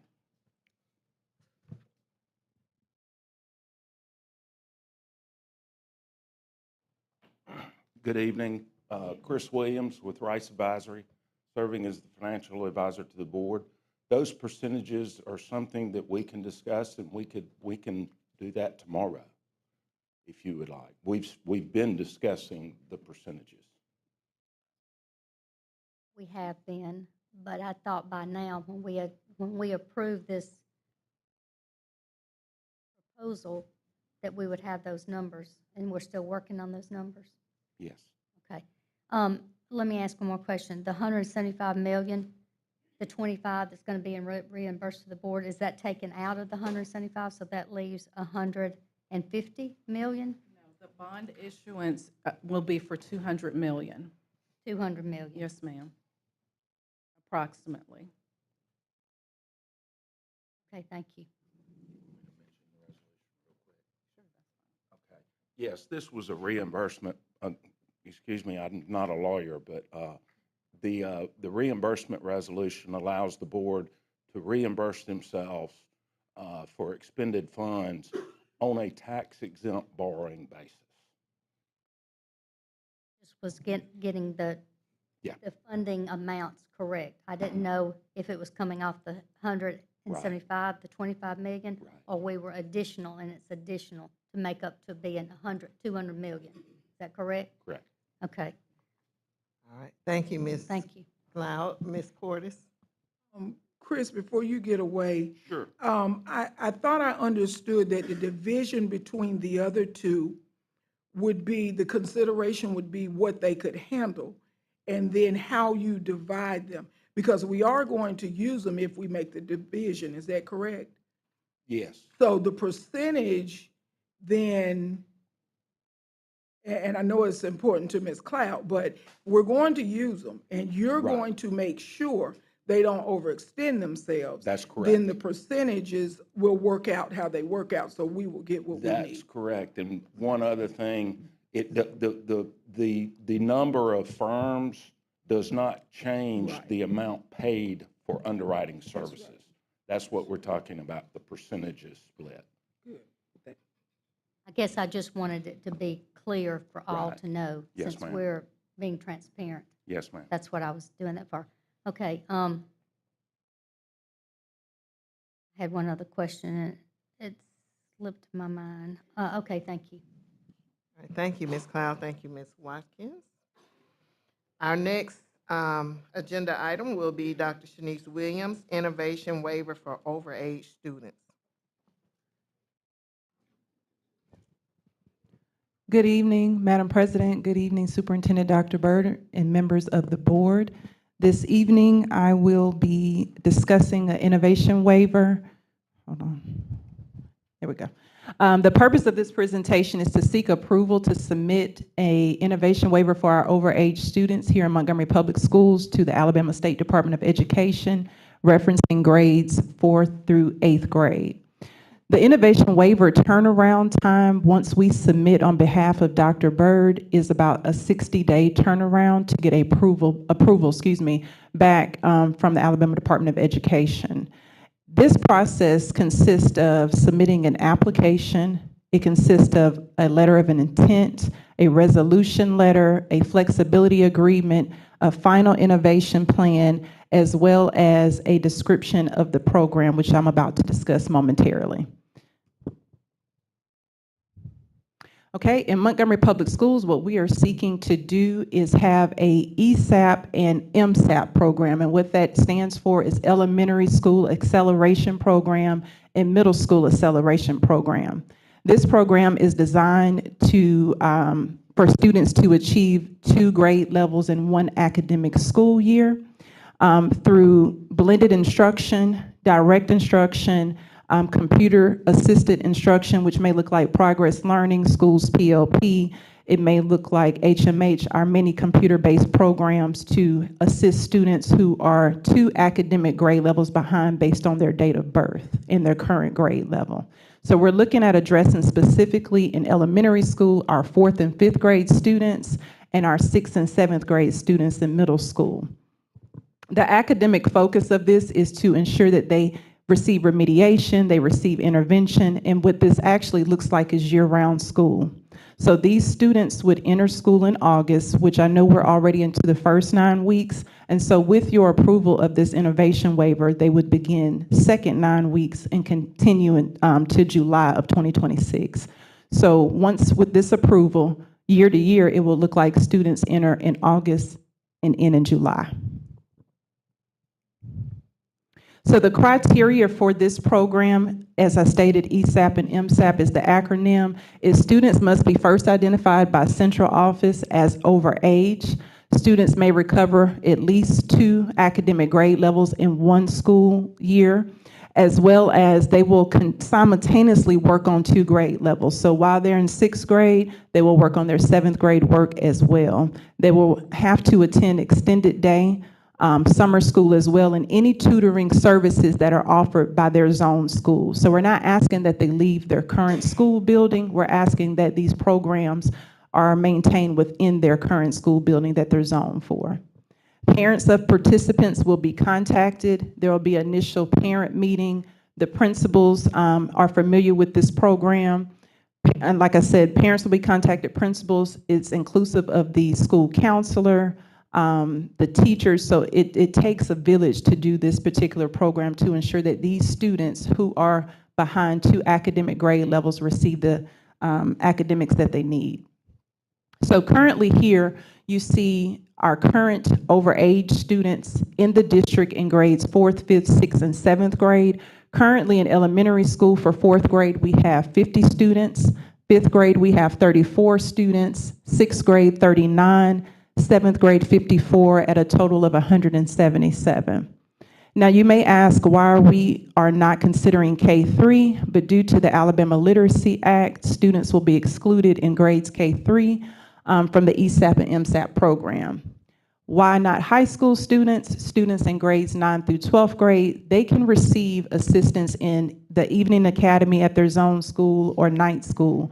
But the purpose of this is that we have so many overage students entering our district. We receive weekly emails and phone calls for students who may have never been in school, students who are not on grade level.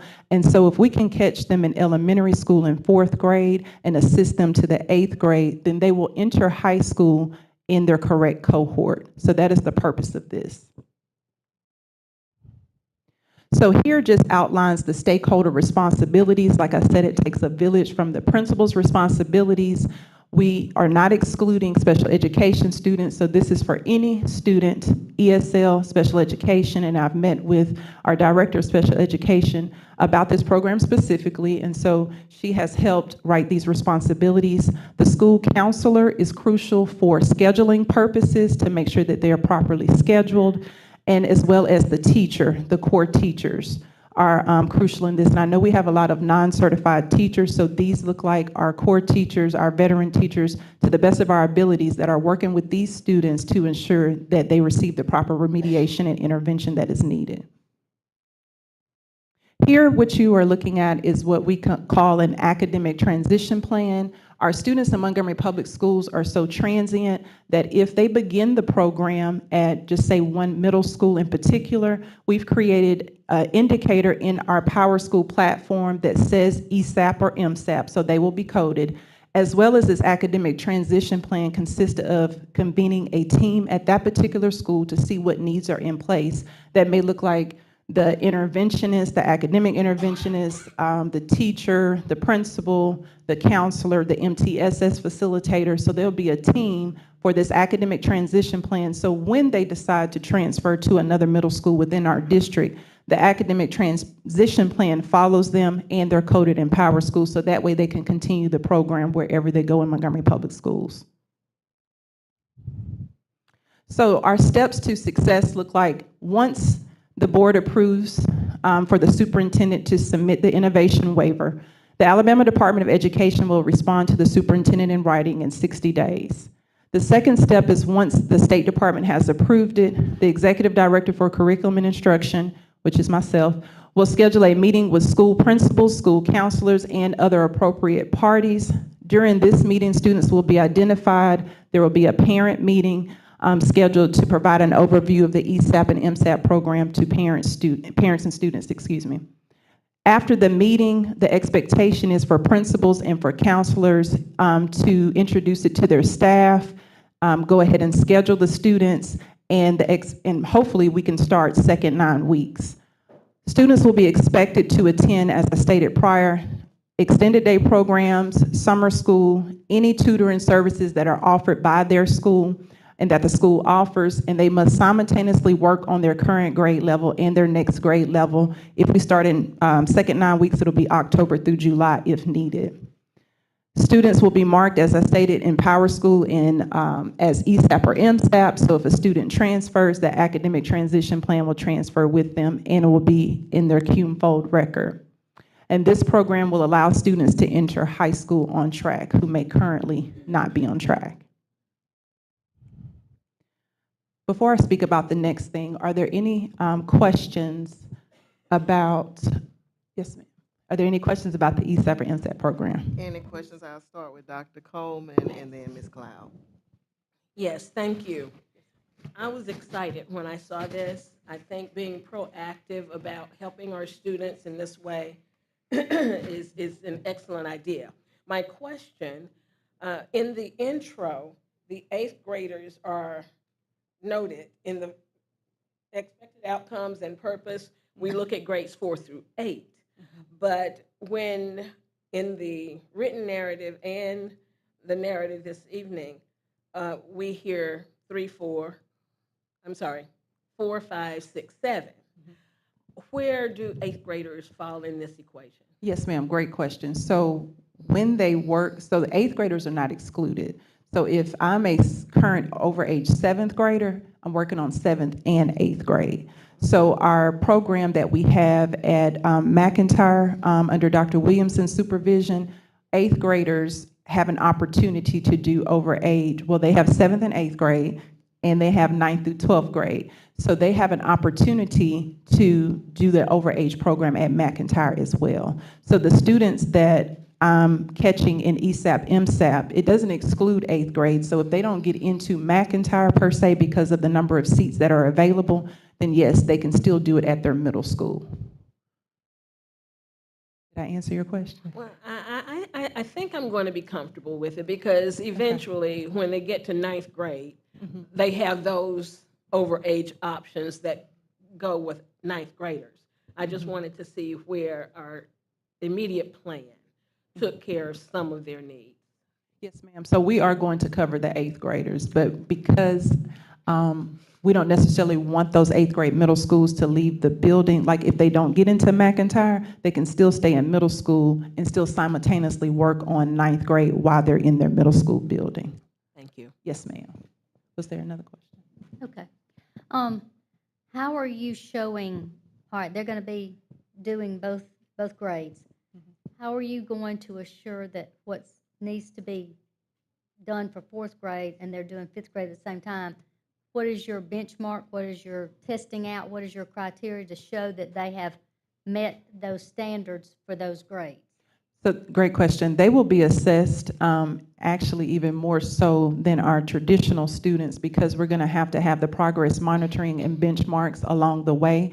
So the part of the role of the counselor and the core teacher is to pull reports weekly and to see where those students are academically. And so we can reset if within, so typically it would look like a 2-week turnaround we would run reports weekly, but every 2 to 3 weeks also benchmark on the standards that were taught during that time frame to see if they are mastering before we proceed with them, which is why for most students it looks like year-round school, but that doesn't mean that if I finish before July that I can't continue working on enrichment opportunities at that time. But the progress monitoring for these students has to be much more frequent than our traditional students because they are 2 grade levels behind. Rigor. More rigor, yes, ma'am. Thank you. Yes, ma'am. Thank you. Ms. Portis? Yes, I forgot the question. Okay, I remember. One of the things we think about when we think of overage is failure. That's not necessarily true. Some of these children enter school late, and it's not that they're academically behind, they're just catching up. But would you consider giving us a list of schools and how many people we have? I know in Ms. Mitchell's district, in District 6, they have a good community tutoring programs everywhere over there in that district. So we may be able to assist in some way if we know where those students are and give those parents a little relief if we could help them out some. Yes, ma'am, I have that report by school. Okay. I just did not share the school names, but the numbers that I give you are correct, but I have it per school for each of those grade levels, and I have the student names as well. Thank you. Are there Yes, any ma'am. other questions? All right. Dr. Excuse me. Byrd. Oh, I'm sorry. I remember what I was going to say. I'm sorry. Well, hold on just one second. I have one more thing I need, excuse me, I'm sorry. I have one more thing that I need to present, so Ms. Leslie is helping me with that really quick. If you can just give me a moment, I'm sorry. Can I just ask a question while Yes, we're waiting? ma'am.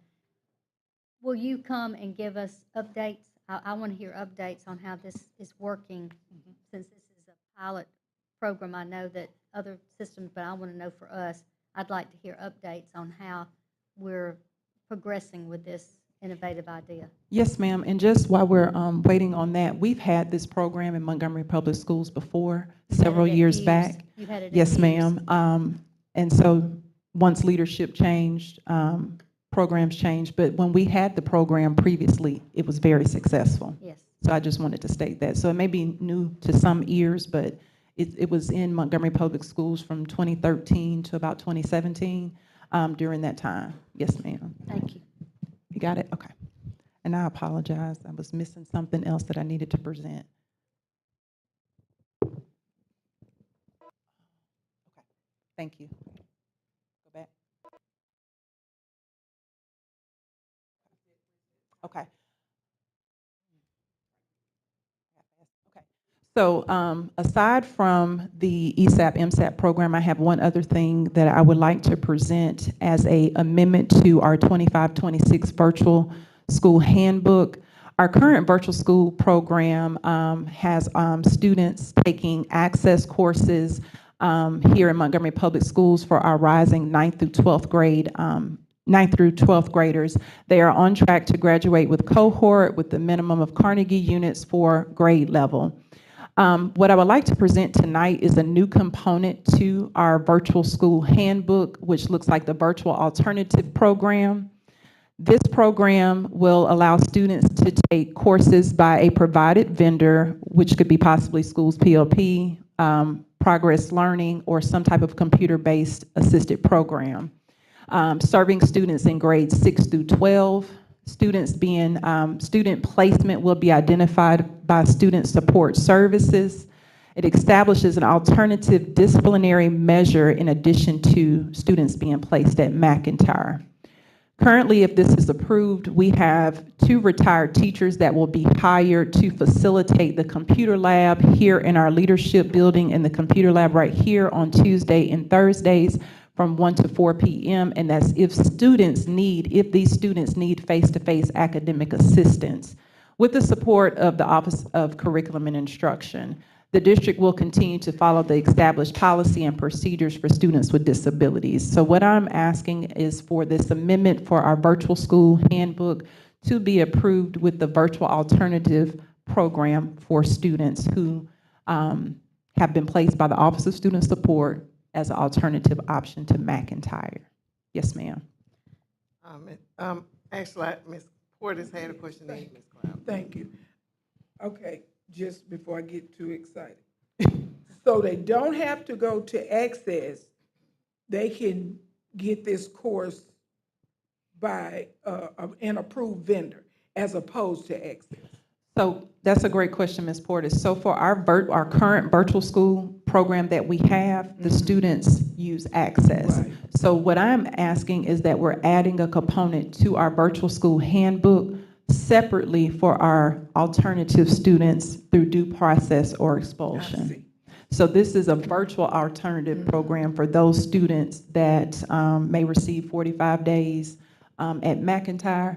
Instead, they may use the virtual alternative program. And so if a student is at home on the virtual alternative program doing Progress Learning or Schools PLP, and they say, hey, you haven't logged in 2 weeks, the retired teacher calls, they check on their grades. we need you to come to the computer lab and get some assistance. And so if it's just, say, a calculus class, then we can have the math specialist from the building next door come over and support that student. So it's an alternative option to go into McIntyre placement. Because you know, I was fixing I to know. say everybody. I know, yes, ma'am, yes, ma'am. Okay. I take it this would also be a good place to put schools PLP, what you said.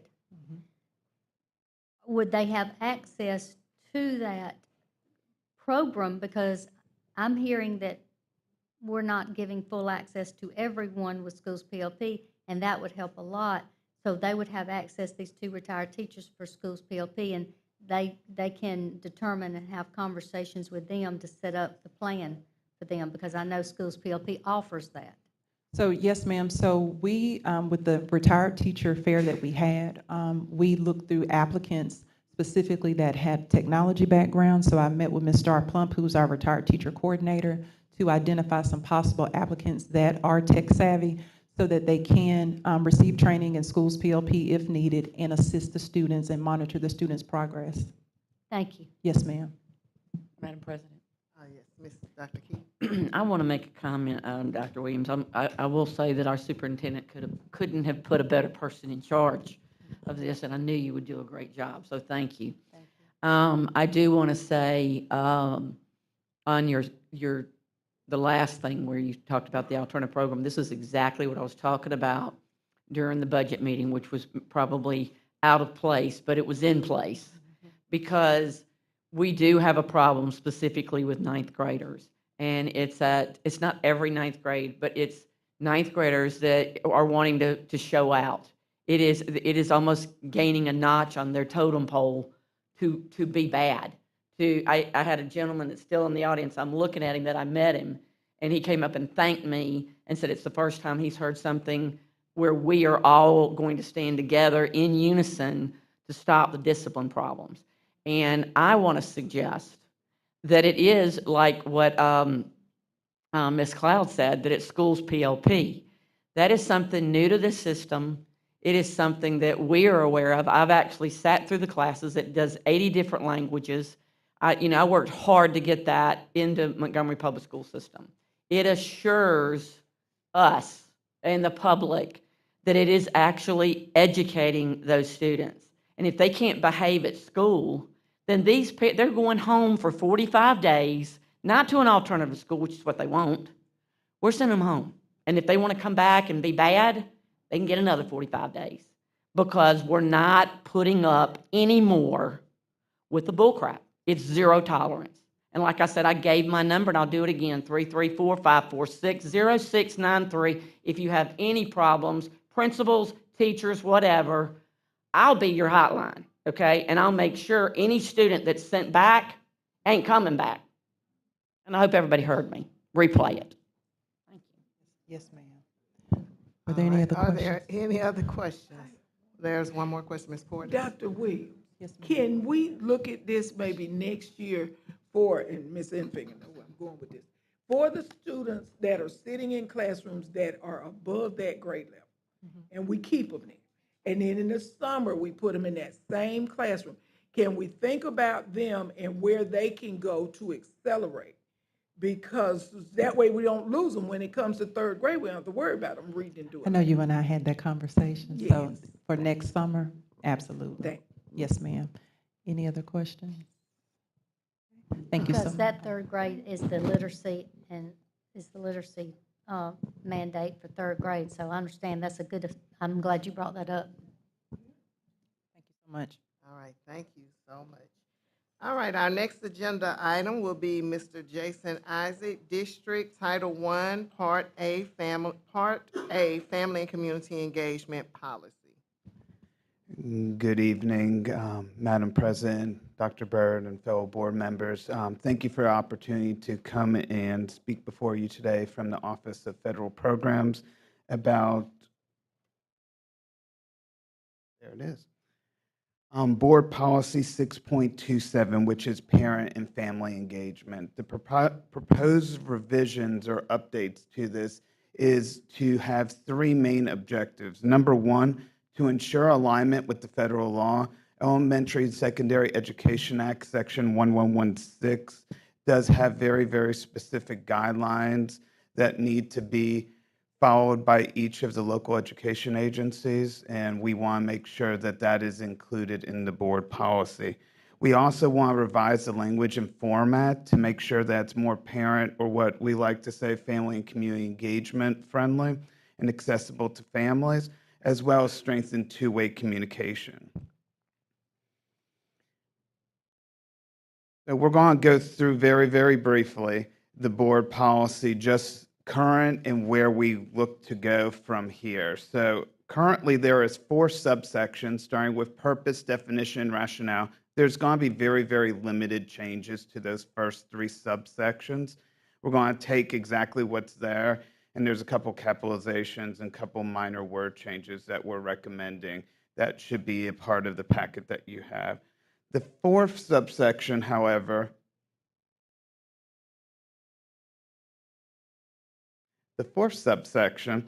is an implementation phase that is in the board policy, which we are recommending actually removing completely and moving to a different subsection. Currently, it is under implementation. We're recommending moving portions of it to subsection 15, which is the local school parent and family engagement plan. So to talk a little bit about the new sections of the parent-family engagement policy, sections 4, 5, 6, and 7 are more of the general specific Title I provisions that are required. So subsection 4 is going to be a subsection that recognizes that the school system has to do outreach on a regular basis to parents and family members in condition of receiving Title I Part A funds.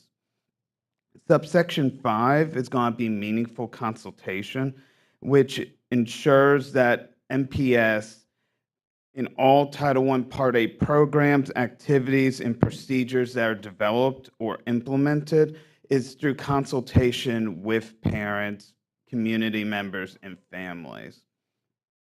Subsection 6 is a requirement that all districts have to have, which is the Title I Part A Parent and Family Engagement Policy. In that policy, it must be jointly developed, agreed on, and distributed to parents and family members. And this subsection just makes sure that it is included in our policy. Subsection 7, which is going to be an example on this next slide, is our Title I Parent or Title I Part A Family and Community Engagement Policy Summary. Rather than coming every single year to the board and requesting revisions to the board policy, which is required under law, we are looking at adding this subsection, which is the Family and Community Engagement Policy Summary, which will be able to be annually developed and distributed to all stakeholders and ensure that any voices that the parents, family members, or community members have is included in any revision that happens on a yearly basis. So rather than coming and doing a board revision, we will be able to then change and update this summary and distribute that summary on a yearly basis. And I do want to take a step back for just a moment. The example that you see on the board, we are having a district federal programs Title I Parent Advisory Committee meeting actually this Thursday, and we are going to be receiving feedback on this draft document from community, families, and parents that attend that meeting, which we'll talk about in just a moment as well. Continuing with subsections 8, 9, and 10, 8 is a requirement in the law for jointly developing required plans. This is not just the Title I Parent-Family Engagement Plan. It is required under federal law that if we have any CSI, TSI schools, that parents and community members have input into those plans, as well as the LEA Consolidated Plan for Title I, which does more than just Title I. It does all of our Title I, Title II, and all the other funding sources. But this subsection would say that meaningful stakeholders and collaboration is required for all of those plans, not just the parent engagement plan. Subsection 9 is coordination of activities within the school system.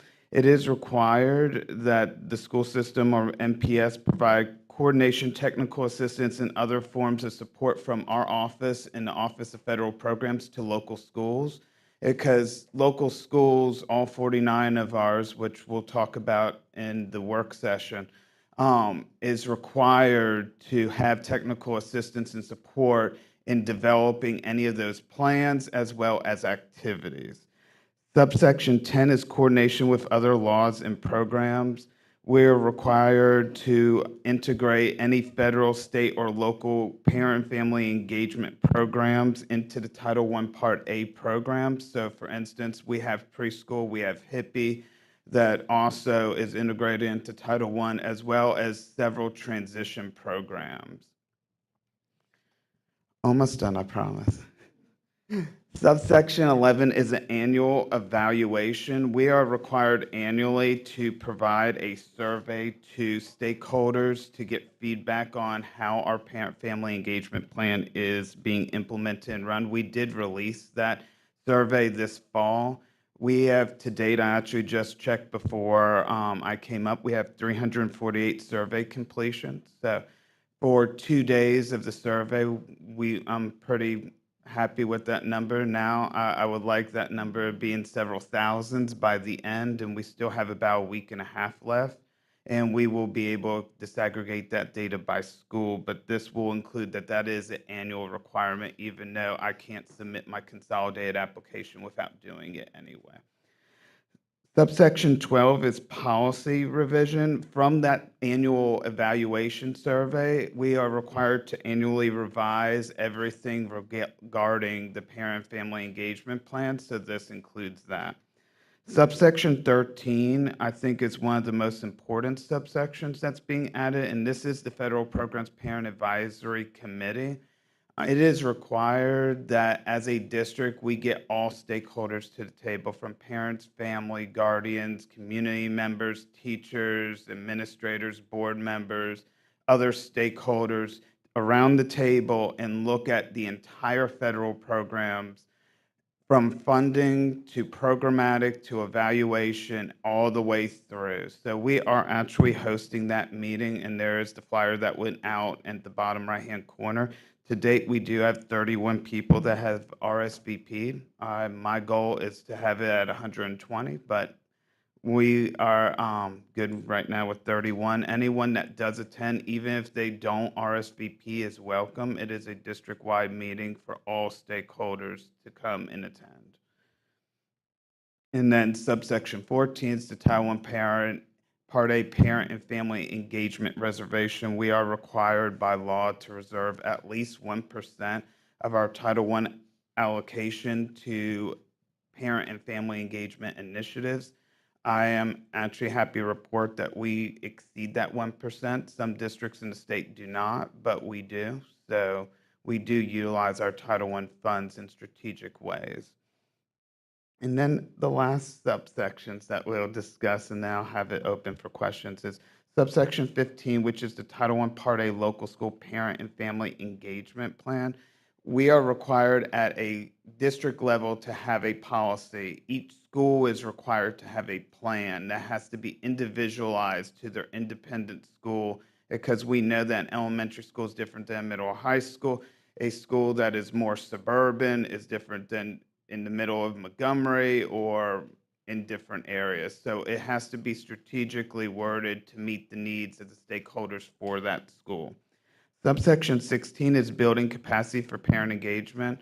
There is 6 shalls that is required under the law, from program information to making sure things are accessible in a language that parents understand, other activities as well. And this includes all those 6 shalls to make sure that we are implementing programs that follow those requirements.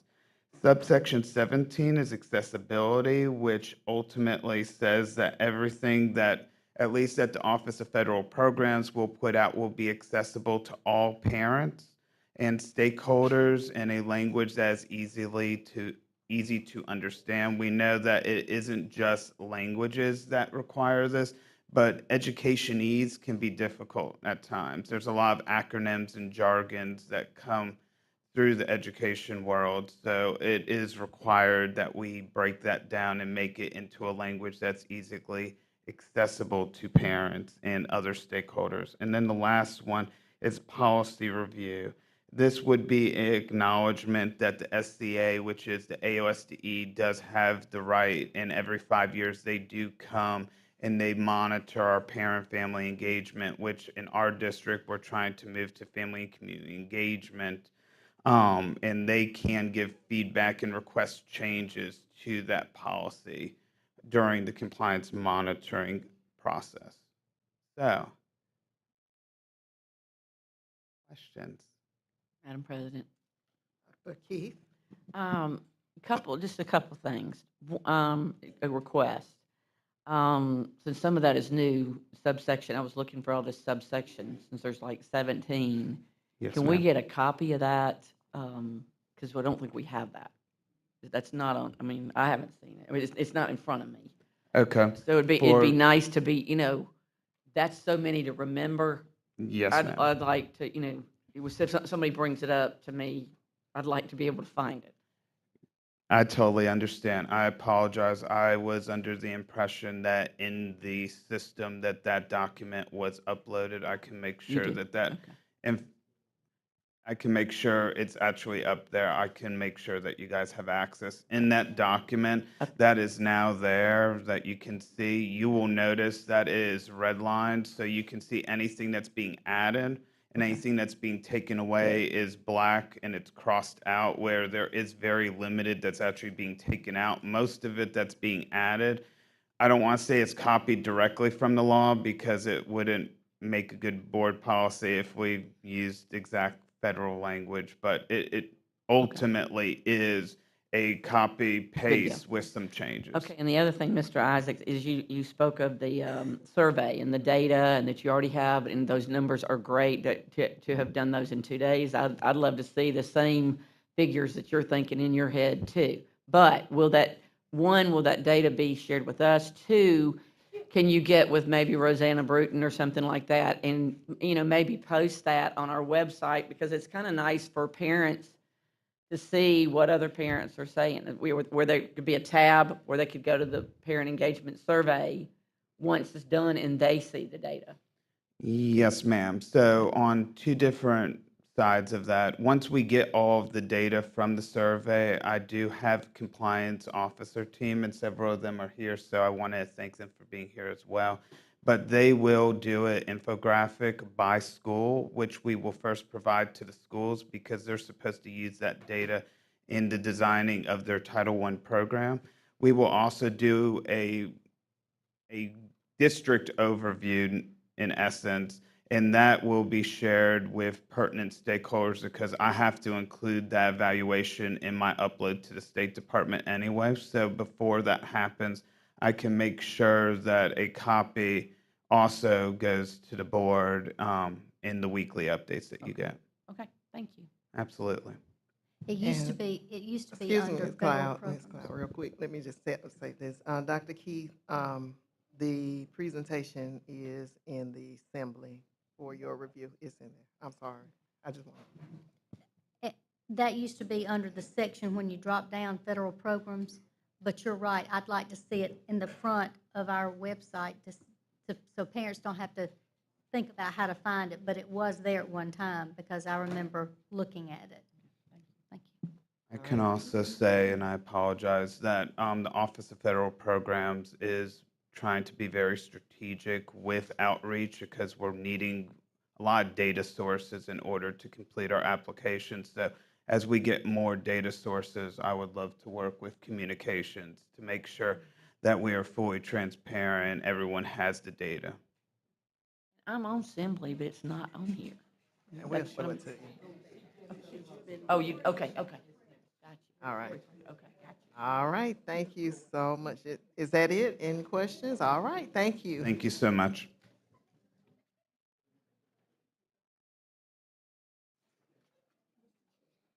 All right, our next agenda item is consent agenda. Still We have to still conduct our business. Thank you all. Oh, I'm Chad. Saw you up there and forgot about you.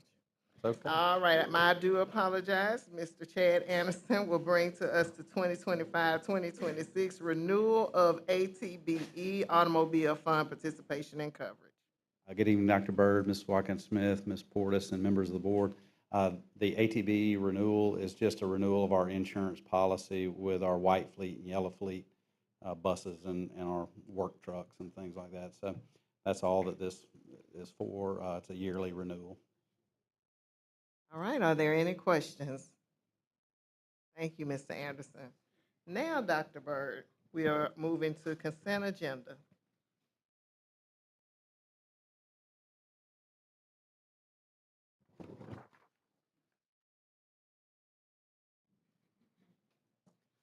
Thank you, Madam President. Superintendent recommends your approval of our consent agenda, items 14A through 14F. All right, the superintendent's made a recommendation for items A through F. Is there a motion? I move to accept the recommendation of the superintendent. I second. It has been moved and properly second. Any discussion? All those in favor do so by a showing of hands. It is unanimous. The next.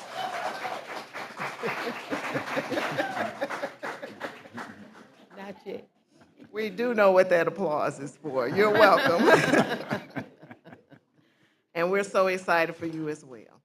Our next agenda item will be, actually, before we go into our next agenda item, we need to make a slight suspension of the rules to amend the agenda to include the virtual school amendment handbook.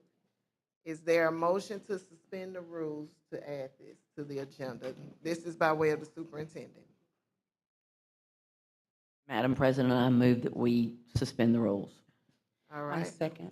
All right, there's a motion. It has a motion properly second. All those in favor of suspending the rules to make the amendment of adding the virtual school amendment handbook, do so by a showing of hands. It is unanimous. Thank you, Dr. Byrd. Thank you. Superintendent recommends your approval of item 15A, personnel report, certified personnel. Superintendent's made a recommendation. Is there a motion? Madam President, I move we accept the superintendent's recommendation for certified personnel. I second it. It has been moved and properly second. Any discussion?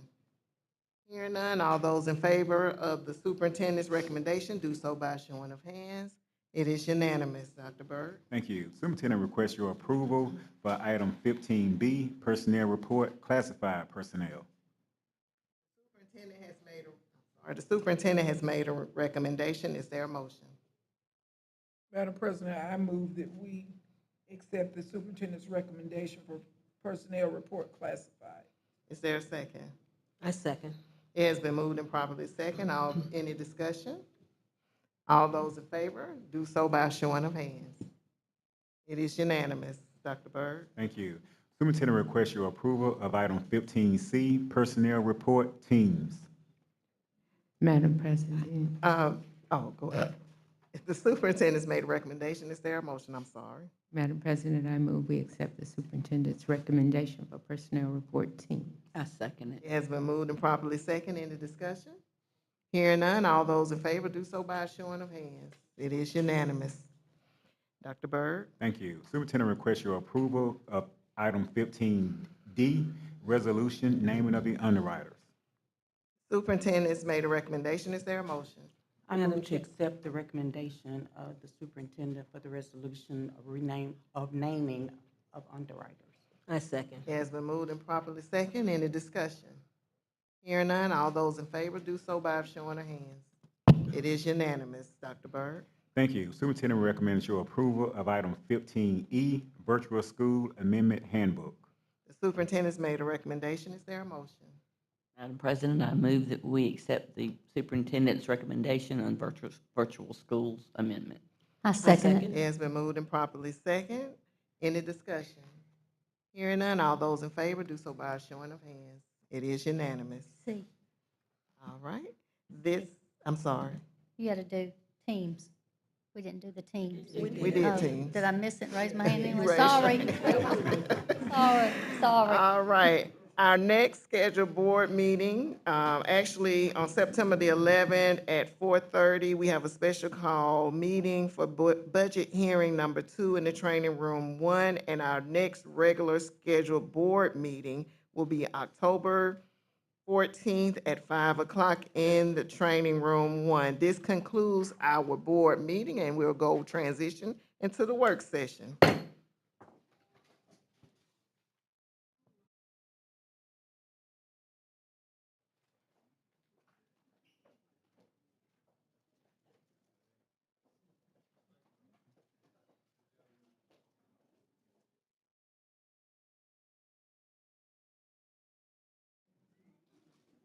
Mr. Larkin, we're ready.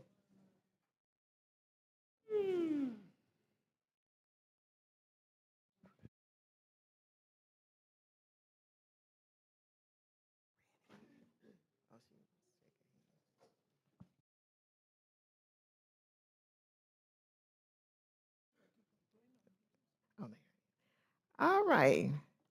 The Montgomery County Board of Education work session is now being called to order. Uh, we still have a quorum. Is there a motion to approve the agenda? Madam President, I move that we approve the agenda. Is there a second? I second it. Any discussion? It has been moved and properly second. All those in favor do so by a showing of hands. It is unanimous. Our first item, next agenda item, is receive as information from Volker Laura Penn.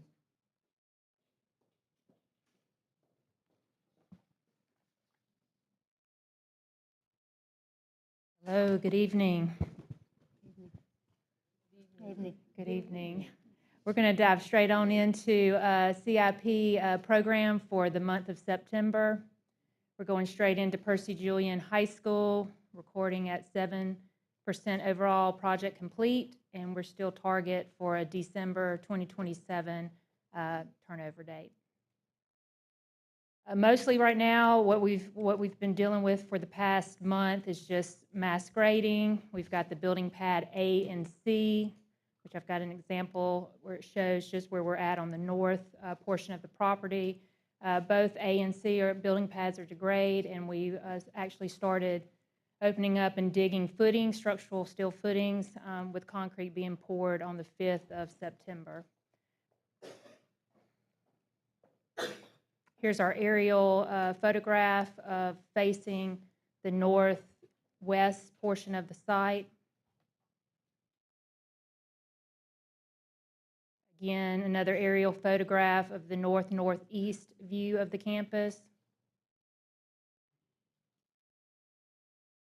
Here's just a close-up view of our building pad A taking shape and the layout for the footings at the column lines. Photograph of the structural steel rebar being laid in the footings and concrete being poured on the right side of the picture. And then here's a west view, due west view of the campus facing the boulevard.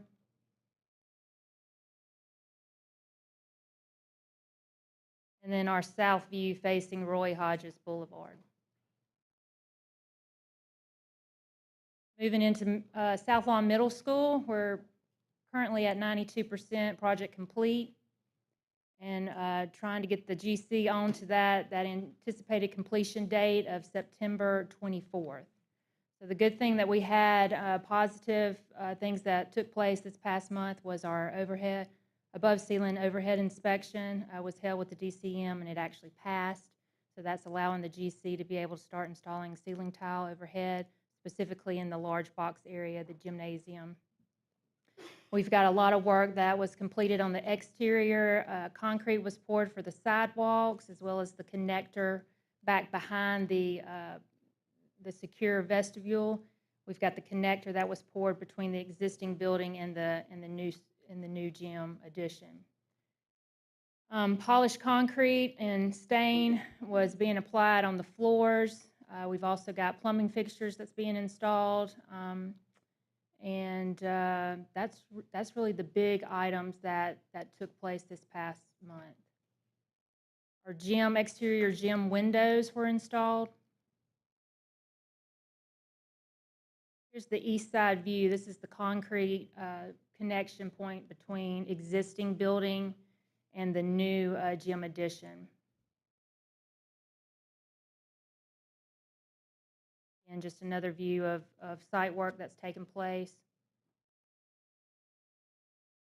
Here's some interior shots. This is the gymnasium entryway. Contractors actually got the flooring covered to protect it, but that area has already been stained, received its concrete stain. We've got the large overhead signage installed at the concession area.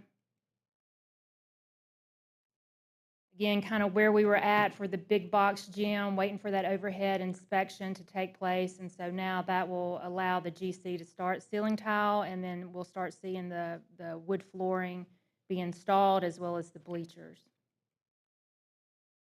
This is just a photograph to showcase that the flooring's on site and scoreboards have been installed. And then here's a picture of during the site visit where they had started doing stain. We still need to polish, just clean it up and get a nice shine to it. Photograph of your restrooms, plumbing and fixtures installed, and your toilet partitions also have been installed. And then here's our overall MBE, DBE participation. There's been no changes from last month to this month. Any questions? Madam President, Yes, I just want to, those windows, I don't know who came up with those windows. Those are gorgeous. The gym for The Stavon? gym that look like basketballs. I'm like, how nice. Yes, ma'am. That would be your architect. It's Exford and Associates Well, out kudos. of Birmingham. Yeah, I So, noticed yes. those too. They were nice. Yeah. Nice little touch to it. All right. Thank you.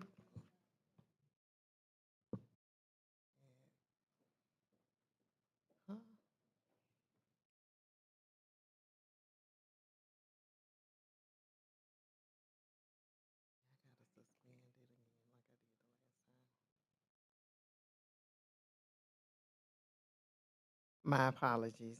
I had a question. All right, thank you, Ms. Penn. Our next presenter will be Ms. Jacqueline and Ms. Tori Enfinger and Dr. King presenting the MPS Principal Evaluation.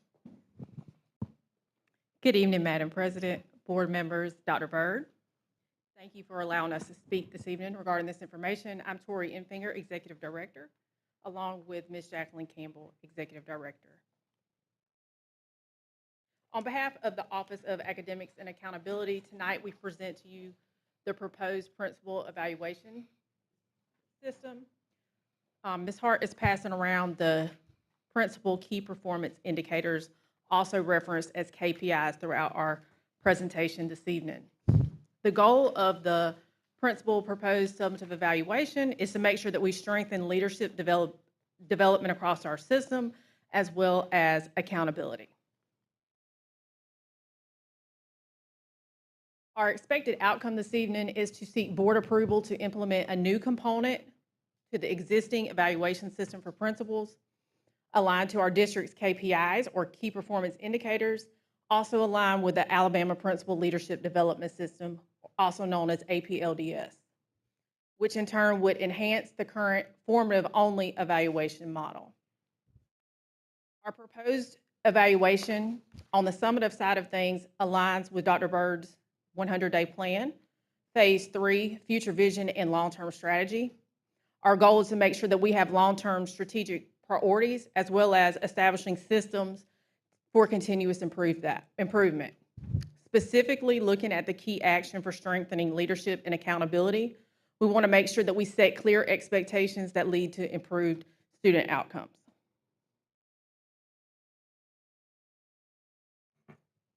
The current board policy 5.08 focuses on employee evaluations.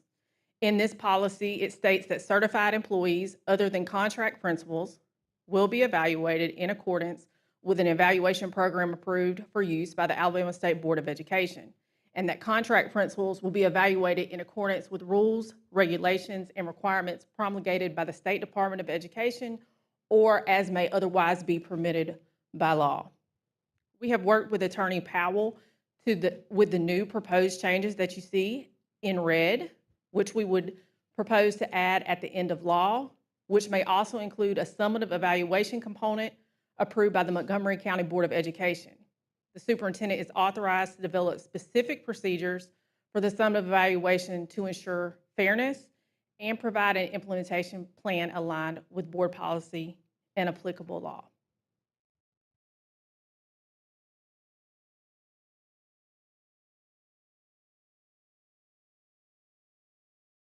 Our current evaluation model is aligned with the Alabama State Department of Education, and it is a formative model. Principals currently participate in a formative growth model focused on reflection, coaching, and goal setting. It also includes professional learning that indicates that principals must complete 30 clock hours that are approved by the APLDS, and that is evidenced through the professional commitment tile. The sections that you see on the screen are the 5 components that principals have to complete each year. It starts off with identifying their current position. They must also create a professional learning plan. They have to complete a certificate of stipend eligibility, along with evidence that they completed those 30 clock hours, and then also a certificate of completion.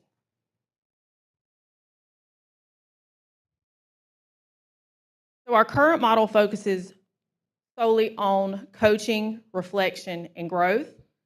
What we are proposing to add is a summative evaluation to enhance. So we would keep our formative and add the summative piece, which is accountability oriented.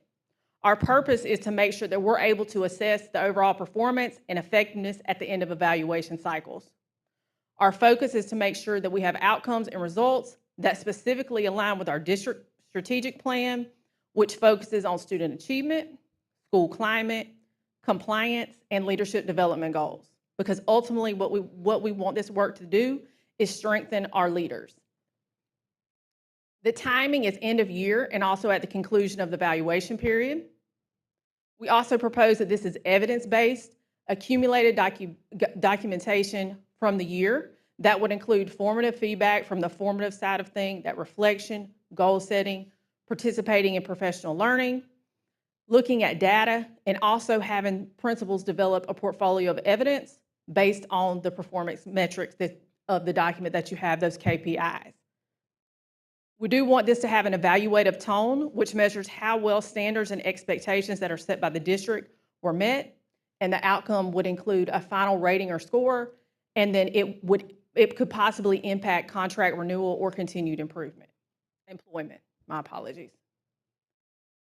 We also align this again to our KPIs.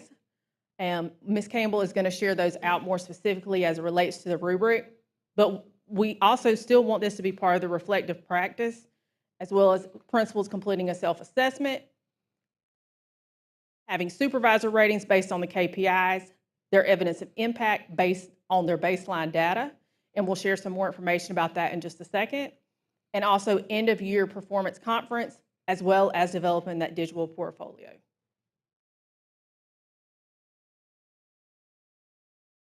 Just to give some background on the way the performance domains were designed, we did align those with the formative APLDS leadership standards that were just updated by the State Department last year. Those domains are outlined as leadership effectiveness, that aligns with KPI 3 and KPI 8. Instructional impact aligned with KPI 1 and KPI 2. School culture aligned with KPI 5. Stakeholder engagement, KPI 4 and KPI 6.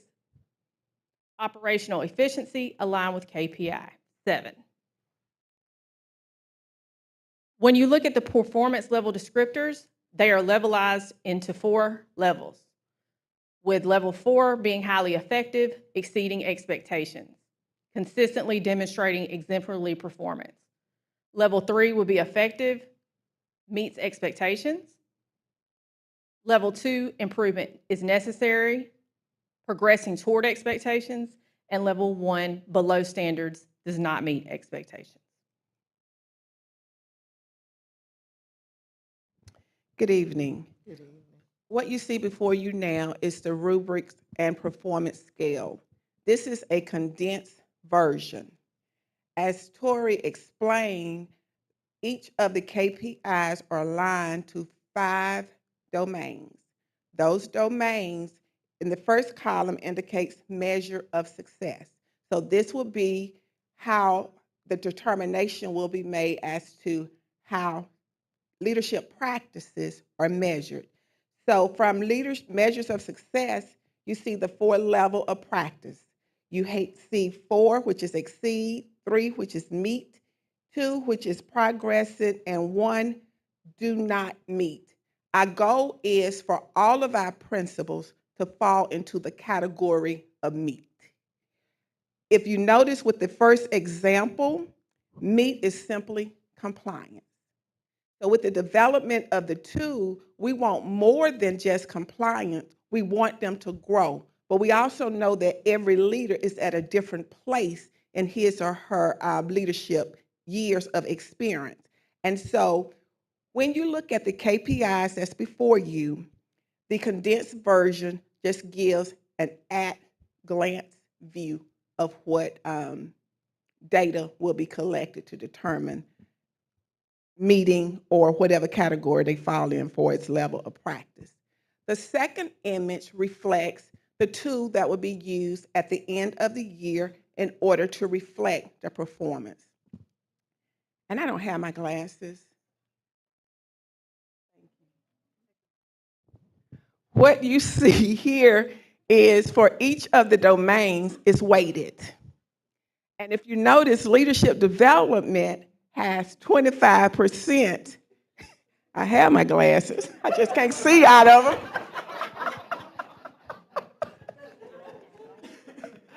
I still can't see it. Instructional impact has 30%.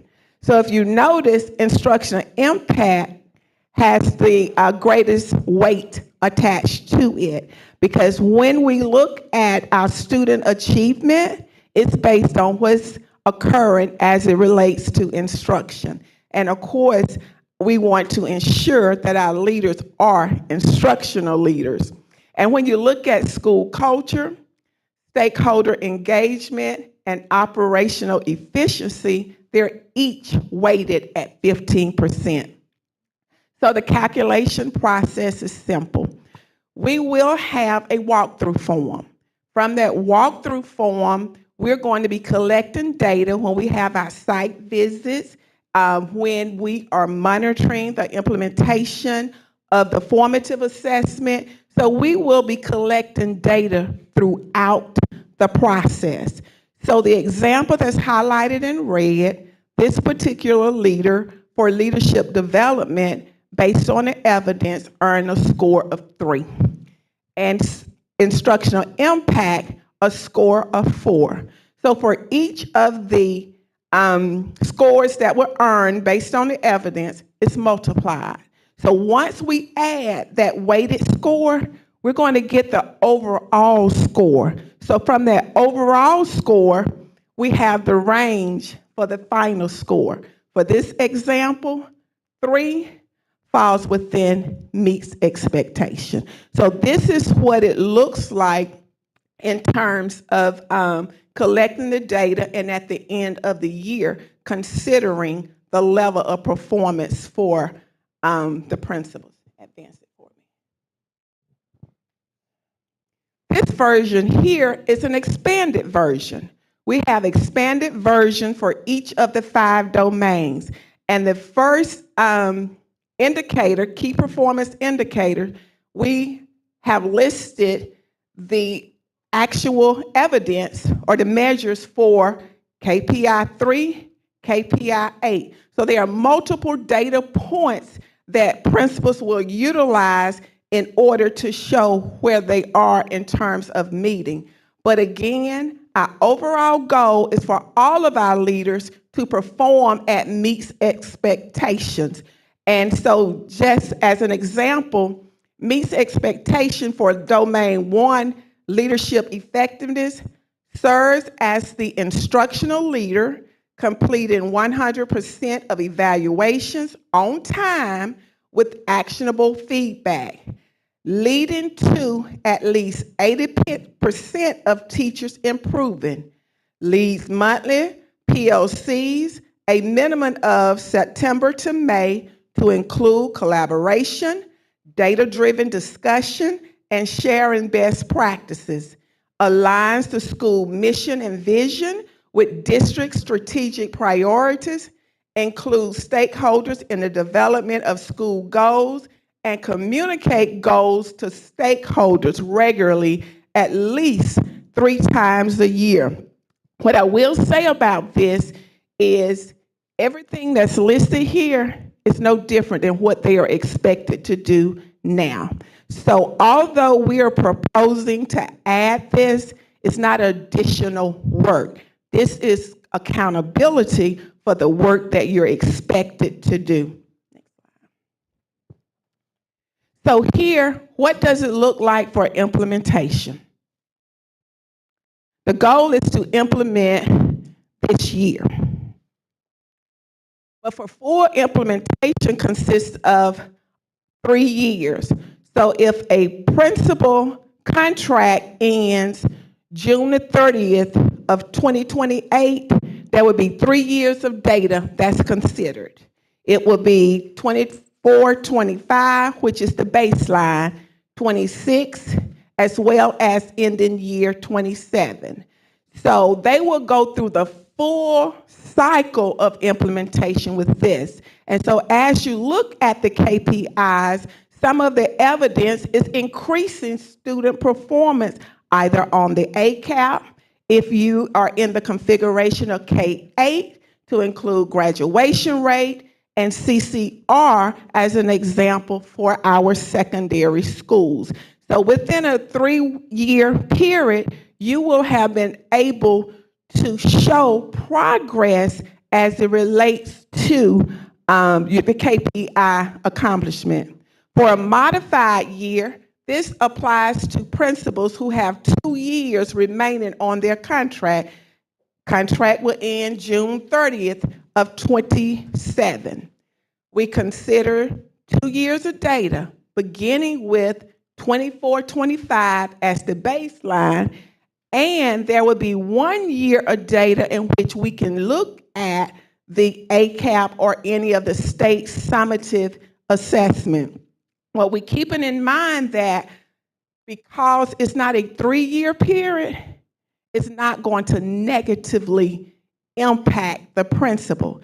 They have a shortened contract cycle, so therefore the evaluation will be based on 1 year of the summative data. And finally, if your contract is up June 2026, we call that the renewal year.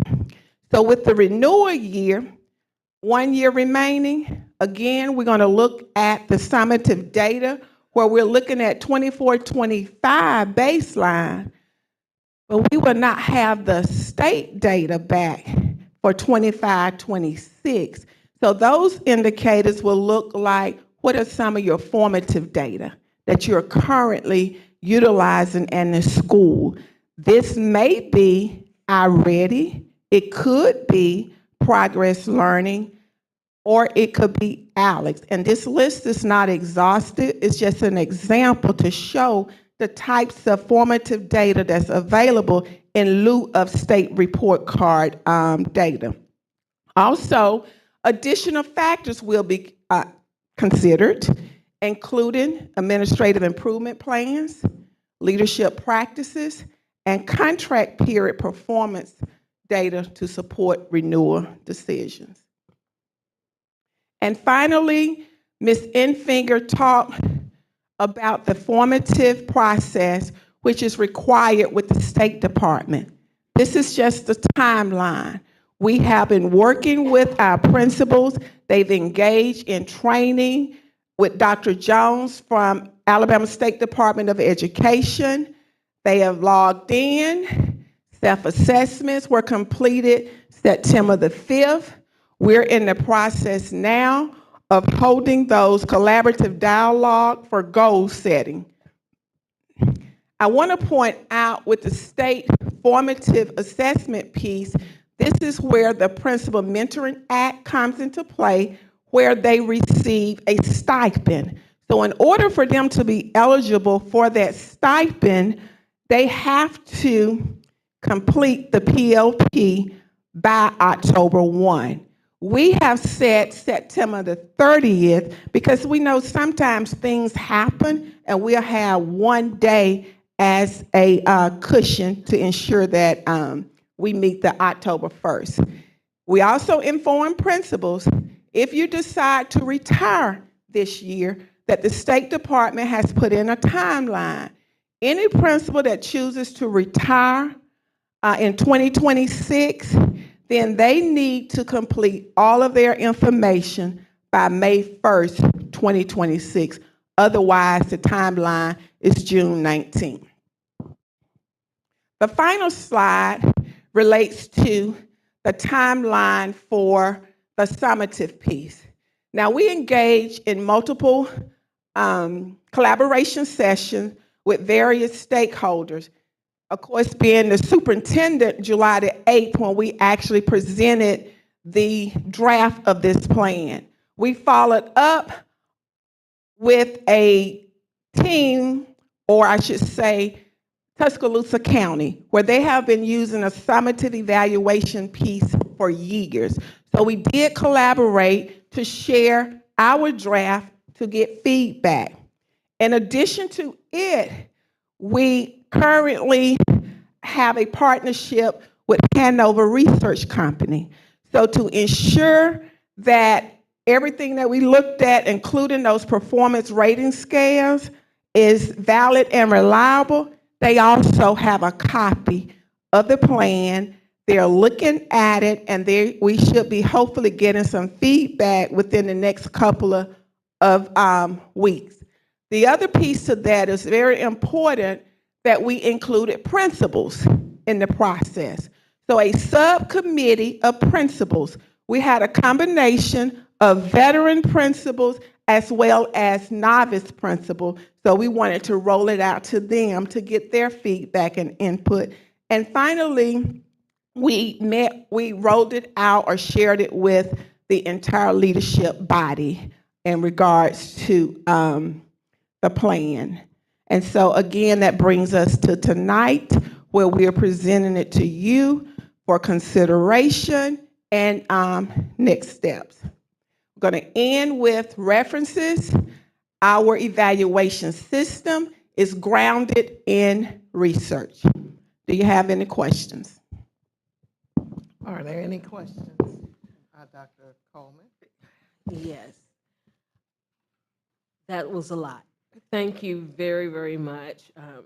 I think you already know that I have many decades of interest in formative assessments.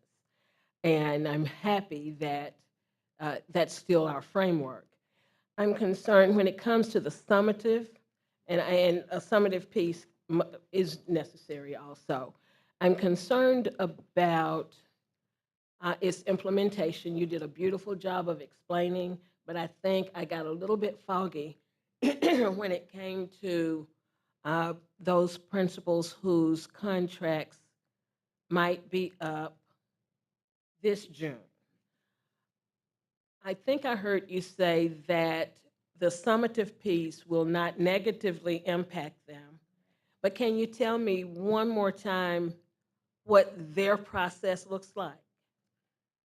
The process will be the same. The data that's used to determine the growth will look different. For example, I mentioned a possible tool being iReady. iReady comes with a predictor. That predictor indicates the alignment or predicts how that student or students will perform on the ACAP. So there are multiple formative assessment that speaks to achievement and speaks to all of those areas. So we're not limited to just that. And let me just add this. Although that would be the only source for this year, formative data will also be available for any principal, regardless of what cycle. They will be able to use that as well. Okay, thank you. And I think basically they're being evaluated as they have been, but this baseline still becomes a baseline. Hopefully, if they're renewed, it is the baseline for the next 3 years. Thank you. Yes, ma'am. All right, any other questions, Dr. Keith? It's not necessarily a question, and maybe maybe I'm just confused. I know, I've just watched over the years when we're hiring principals, because we don't have a shortage of principals. We have a shortage of teachers. And I think we've gotten into situations, so it's just a comment, an observation, and a Lisa Keith observation, and I'm probably going to be booed for saying it, but I'm going to say it. Sometimes when we give these 3-year contracts, we are locked into that. And sometimes we don't get the best of principals. And we're stuck with it because we're like, well, we're going to have a lawsuit. And I just want to caution against 3-year contracts. And when you're talking about the 3-year observations, it's almost like opening a door or a window to the 3-year contracts. I get it, but we don't have a shortage. And I just think we're setting ourselves up for, when we did some of our 3-year contracts in the last 4 or 5 years, my eyes bugged out. And I will say, I don't want to say I told you so, but I've watched things happening that I could say I told you so. And that I just think 3 years is something we ought to caution against. That's all I'm going to say. Ms. Cloud? I think that goes back to Dr. Keith. I think that goes back to progressive discipline and acknowledging that we need to take those steps, because once you do that, that covers you. If you're concerned about keeping a contract, that progressive discipline helps counteract that. If something's awry, then there's where the drop-off point has been. Thank you. I'm going to argue with you. If you have a person that is not keeping up with that progressive discipline, if you have a friends and family member, sometimes that progressive discipline is never written on paper, and that's what's gotten us into some of the issues that we have or concerns that we have presently. I was just telling you the counterbalance to that. Ms. Portis. And to Dr. Keith's point, this is what this is for. I mean, if you don't get anything that we're not locked into anybody. They think we are. We're not. If you don't do your work and it's done correctly, we don't have a corrective method. You can't come in my classroom and let me go. You never said I was doing anything wrong. But if you have a document that says, Ms. Portis, baby, we got a law. Here it is. You know how that works, Lisa. Dr. Keith, excuse me. And then we can make it better for the students by making sure the adults are leaders. Some of these people really want to be good leaders, and we owe it to them to make them accountable enough to be good leaders. And then if they don't, and we can help them find something else. And one thing we do want to clarify is, although it may be a 3-year contract, they would end up with 3 years of summative evaluations throughout that process. So it's not just at the end of the cycle. Every year, it would be a summative evaluation. Before we step away, we want to acknowledge that this was truly a collaborative team. It wasn't just Tori and Jackie. Dr. Shanice Williams, Ms. Floyd, as well as Dr. King were very instrumental from the foundation up in developing this.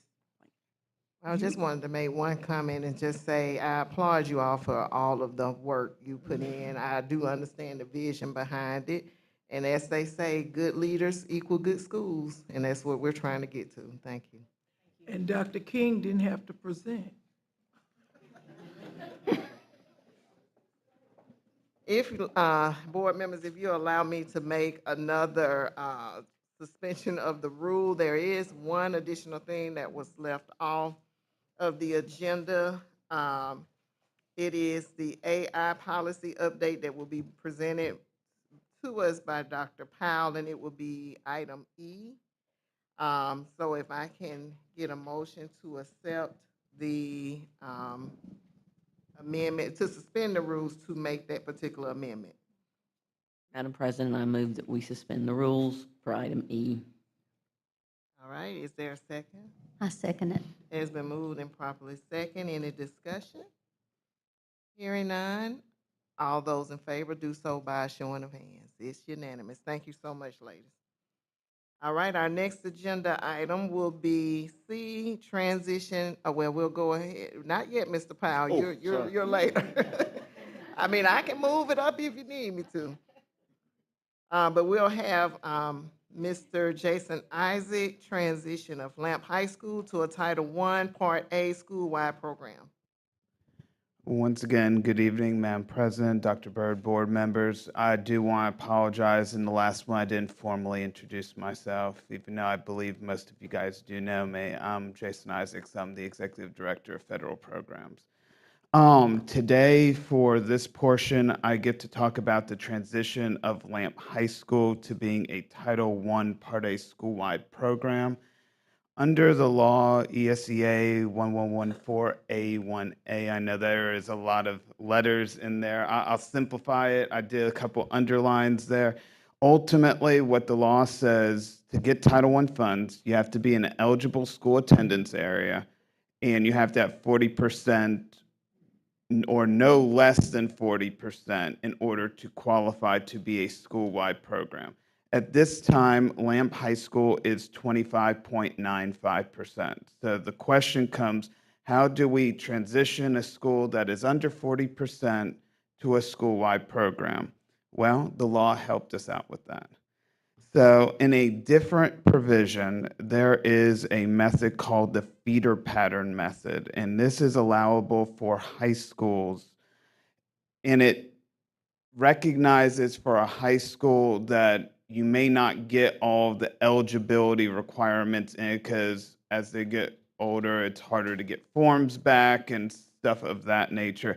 So it goes on the basis of an accurate estimate, calculating the average percentage of low-income families from elementary school attendance areas that feed into the secondary school. And then you take the number of students and divide by that percentage. So the way that looks for Lamp High School is we have an elementary feeder, we have a middle school feeder pattern. When we add up those numbers, which you see on the screen, we now get to a percentage of 42.81%, which if we go back, you can see it is greater than 40%, which allows them now to be a school-wide program. Now, to my knowledge, I don't want to say this for 100% certainty, but based on my knowledge of the state, I believe this is the first school that is actually going to be a Title I school-wide program using this method. So I think this is a good benefit to our district, and it will help us in multiple areas. I do want to acknowledge some of the supports that we have provided to Lamp High School. Some of the people in the room here with me today is in supporting this school. We wanted to make sure that because they were transitioning and they never were a Title I school, that we didn't want to just say, congratulations, here you go, you're on your own.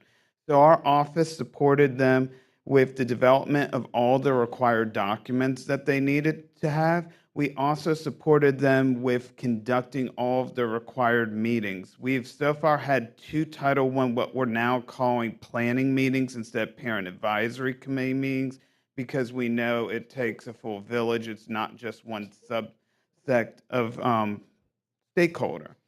At the first planning meeting, we had 4 parents, 4 school staff, and 5 district staff, which isn't bad, but it wasn't exactly where we wanted. So we did hold a second meeting where we advertised more. We had 69 parents attend that one with 5 school staff, 5 district staff, and 3 students. I think there were actually a few more students that attended, but they didn't sign in, so we can't count it. If you didn't sign in, you weren't there.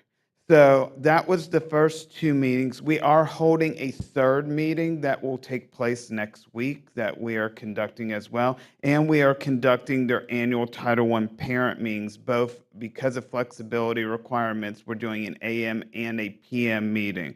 Now, after this year, our hope is, since we kind of did I do, now it's going to be you do, but we're going to be alongside them. And we're actually going to be alongside all of our schools going into the next year as we start creating templates and other documents. But the people that assist in this process besides myself is Miss Vanity Martin, Miss Sabrina Kraft, Dr. Rosalind Daniels, and Miss Andre Hodges, who are all compliance monitors being funded from Title I funds. I also want to close about the completion date and the transition for this. So a school-wide year begins on the federal year, and the federal year starts just like the state year, October 1. So even though we're doing all these processes now, they technically will not be a school-wide program until October 1st. And that's why our last meetings, the Title I annual parent meetings, are taking place September 30th. So we have all of our check marks taken care of. Starting October 1st, every single school in the district will be a Title I school-wide program, which, if you're not excited, it's okay. I am super excited about that. It is going to benefit us in multiple ways, from, I won't get into legality, but supplement, not supplant, and all these other district initiatives that we're doing, which we weren't able to do because we had one school that wasn't Title I. But now that all schools are Title I, we can now service all schools with our district set-asides, and we can be more equitable with what we're doing. So I hope that you're as excited as our staff is. And I'm excited to come before you today and announce that starting October 1st, we will be an entire district of Title I school-wide schools. So, absolutely. Is there any questions? There is a slide for that. Are there any questions? All right, Thank you Mr. very Isaac, much. you're off the hook. All right. At this time, we'll have Mr. Anderson with facilities update. Good evening, Dr. Byrd, Mrs. Watkins-Smith, Ms. Portis, and members of the board. Going through our list of capital projects, we've already heard from Volkert concerning theirs. I would add one piece to Dr. Keith's windows comment. There will be some LED lighting that will accent those windows that will be a really nice feature from the roadway there that'll be coming along with it. It's going to be a great addition. We look to host our middle school championships there this year coming up. It'll be towards the end of November, so you'll all get an invite for that as well. So, looking at Morning View Elementary, the HVAC project, we're working on completing phase 2 of that project, which is the connector hall that goes to the back to the annex. It's approximately 5 classrooms. We're nearing the completion on that. I've already alerted logistics for a final clean once they get through with their portion of it.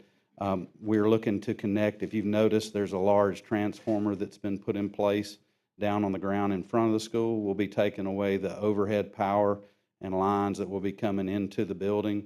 We're looking for that transfer, that swap over, and the startup of the units around October the 13th, and to try to be out of the building totally by Thanksgiving. There will be some little portions, the metal chases that'll go up the side of the building like we have on Building C here that'll be working along the way during the weekends. And hopefully the contractor is totally complete by Christmas. That would put us at least 6 months ahead. As you see there from the percentage, we're sitting at 96% complete right now. It's scheduled at 38% completion. That's unheard of in today's construction environment. We're excited about the contractor and the job that they've done. And of course, we'll have Danley that'll be coming down the pipe here, and they've already expressed interest in bidding for that project as well. So hopefully we get more good contractors like this out there and bidding those projects, and excited about what they've done.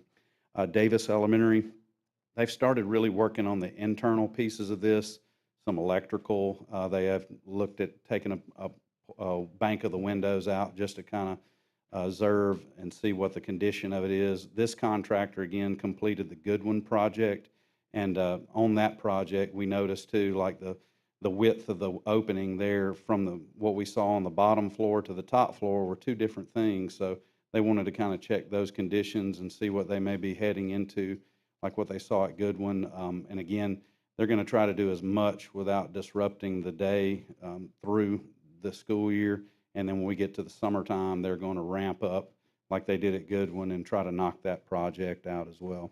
The Carver High School turf and track replacement, we completed a third proof roll. We've done 2 of those, and we still continue to have an area on the side of the track where next to the field house that continued to fail. We had some pretty large ruts there, even after a couple of weeks of dry weather. So we've given them, with contingency that we had for that project, the go-ahead to undercut that area and replace that unsuitable soil so that we can try to get that project back on track and get it wrapped up as quick as we can. The Forest Avenue and South Lawn Elementary roof replacements, you see those 2 have been postponed. The bid opening there, Forest Avenue is September the 30th, and South Lawn Elementary is October the 2nd. Look to try to have that at the October board meeting to present to you for approval for both of those projects. And then we're fast underway with the JAG athletic improvements. We've completed most of the portions of the field piece. We're still in review of the lighting and trying to get that squared away for those projects. And again, that project is to keep us in line with what we've completed already at Park Crossing and Carver and what's underway at the new Percy Julian, so that we have all of our traditional high schools with those similar amenities to be able to host things there at their school with that. So we've broken this up into 2 phases. The first phase is the field portion. When funds become available, we'll have the plan ready for the field house portion of that as well. Any questions? Thank you. Oh, there's one, Mrs. Mitchell, and then Ms. Portis. Okay, as Ms. West indicated earlier about fixing up the inside of the school, is there any way we can get sort of a plan to know when we can get to the painting, how that will work, and just sort of get a timeline going? Yes, ma'am. And even getting a new sign at the top of the building, just sort of give it the facelift. And it will instill pride. We've completed the signage on the front of the building with the Johnson, Abernathy, and Gratz and the different logos that go with that on each side of it. We replaced those. We did have flooring and painting scheduled for this past summer, but we received different guidance from the state examiner, so we had to pull that back and look at bidding that instead of doing that in-house like we had planned to do. So we had most of that underway to be completed this past summer, but again, it was delayed. We have the Library Media Center. It's in design right now. We'll look to complete that. We've completed the gymnasium and the area outside, the lobby area outside of that, and then also the cafeteria. And then we've also, some of the funding that we had for some of those other improvements were put towards the new salon studio, the hair studio that was underway last year that we completed with that. We've provided about 750 desks, new desks in the area, and then over the last couple of years, we've completed roof and HVAC and different things that go along with that. Yeah, we understand that it's an old building. And, correct. And it's large. Correct. This summer. Thank you. All right, Ms. Portis. That, my question is pretty much like hers in knowing, how do you get on the list? Because I know some of the elementary schools was done and some of them were not. Is Flowers anywhere on the list to get painting, windows, anything? Well, as far as the HVAC and the windows, those sort of things, we've just been going along the way. If you recall, we had a plan to replace Flowers. Right. Of course, and we completed all those designs and documents. Right. When that got pulled back, we already had some of these other things kind of slated and moving along, like Davis and Morning View that we were working on already. So if we're not gonna have those funds to complete that, we'll pull back and start working on a plan to replace those windows and the HVAC Yeah. system and all. We've stabilized it with a new roof there, and we've done flooring in the building. We're just now getting to a position to do some painting in this district. So much had not been done prior to my Right, tenure, I get you. and we had so much back, but we've really been working on like roofs and HVAC. It's great to have a painted building, but if the roof is failing or the HVAC is failing or are not there, which we had about 20 of our buildings that had the little $300 Home Depot window units hanging out of them. Flowers is one of those that's still there. That's more of a priority than putting paint on the walls. But we are getting to that point where we're able to start doing some of those things.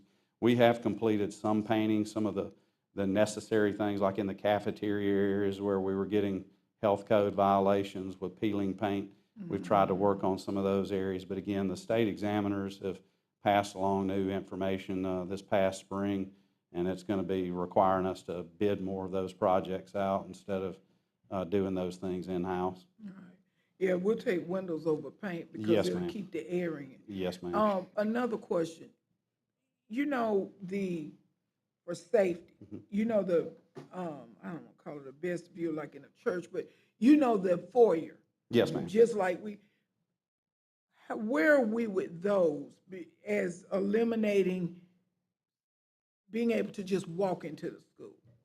We've done quite a few of those. Right. Are we Most gonna of do our the middle others? schools, high schools, and about half of our elementaries have those like man locks or vestibules or whatever you Right. want to call them. We have a plan working with Good. security to try to continue on to get every one of those done. Well, thank you. Yes, Ms. ma'am. Mitchell? I just have a comment. I do want to say that since I've been on the board, we have certainly come a long way. When I first came on the board, the grass wasn't cut, the schools weren't up to date, but you know, although we tell you the things that we need, we still want to thank you for what you have already done. As I pass by the schools, and you know, when you look at the school and it looks nice, you just accept that. But you don't think about that those trees have been cut and shaped. You know, I noticed the landscaping that you all have done at just about all of our schools, and they're well kept. So thank you for what you're doing as we tell you what else we need. Yes, ma'am. We're trying to eat this herd of elephants one bite at a time. So I think, you know, coming into the district, I think we were about $500 million behind in deferred maintenance. And of course, with COVID, that's even more ballooned from that part of it. But a lot of the things working with finance, and then of course the ad valorem that the citizens provided, and just the different things along the way, we've been able to really make a dent in a lot of things. We're not there yet, but we're working on it. Another thing, the playgrounds, I noticed in a lot of the elementary schools, we've gotten a lot of new playgrounds, and so we're moving forward. And, you know, thank everybody for doing what they're doing. Thank you so much. Yes, ma'am. Thank you. Any other questions, comments? Thank you, Mr. Anderson. Next, now Dr. Powell, the AI policy update.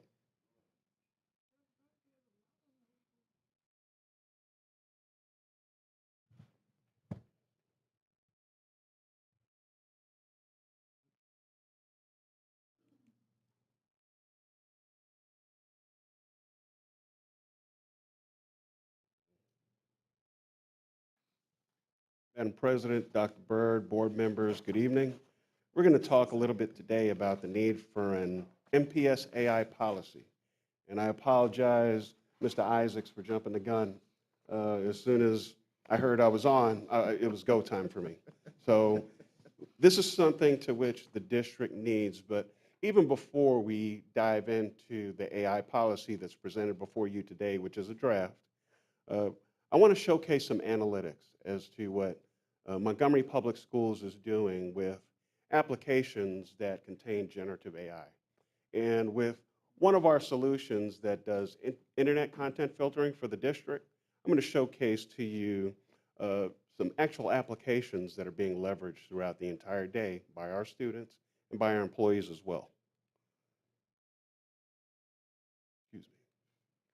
Okay, so what is generative AI? What is generative AI? It can create content such as text, audio, and video, but can also learn from existing data sets or large language models. AI can be trained with data. It learns data with patterns, and it renders specific outputs with these different language models. Okay. I think there's a delay here. MPS generative AI statistics as of today, there are currently 445 applications that contain generative AI that MPS is currently using. But the top 5 applications that contain generative AI are here. Anybody ever heard of this? Canva. OpenAI, ChatGPT, Microsoft Copilot. Now this one is new to me, this Quillbot, but that one is used for plagiarism. What about this other one called Deep AI? And as you could see, it's 445 unreviewed applications. And what that means is it's wide open to anybody and everybody within the MPS community that uses our internet. I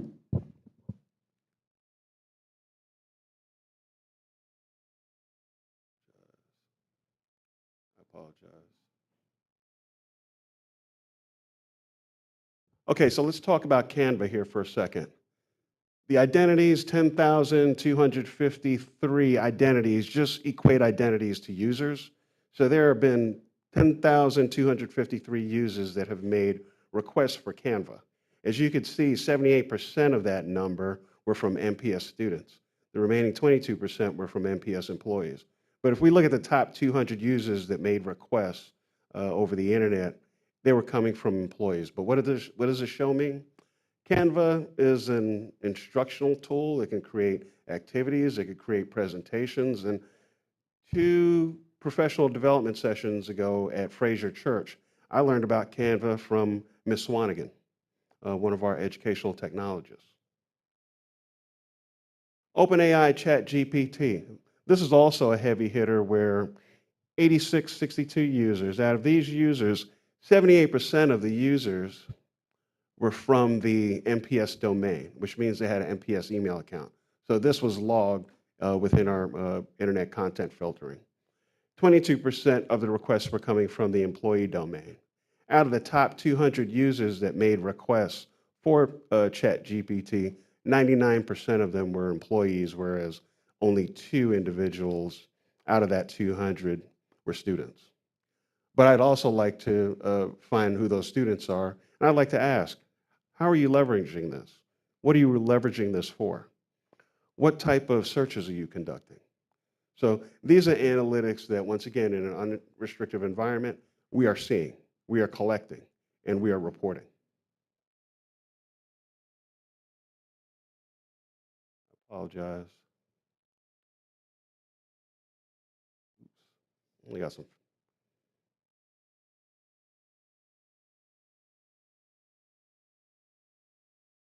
Okay. Maybe it doesn't want me to talk about Microsoft. Okay, Copilot, 8780 users. 35% of the requests are employees, 65% are coming from students. Out of the top, 88% of the top requesters are employees, whereas 23, which is 12%, were from MPS students. Quillbot. Anybody ever hear about Quillbot?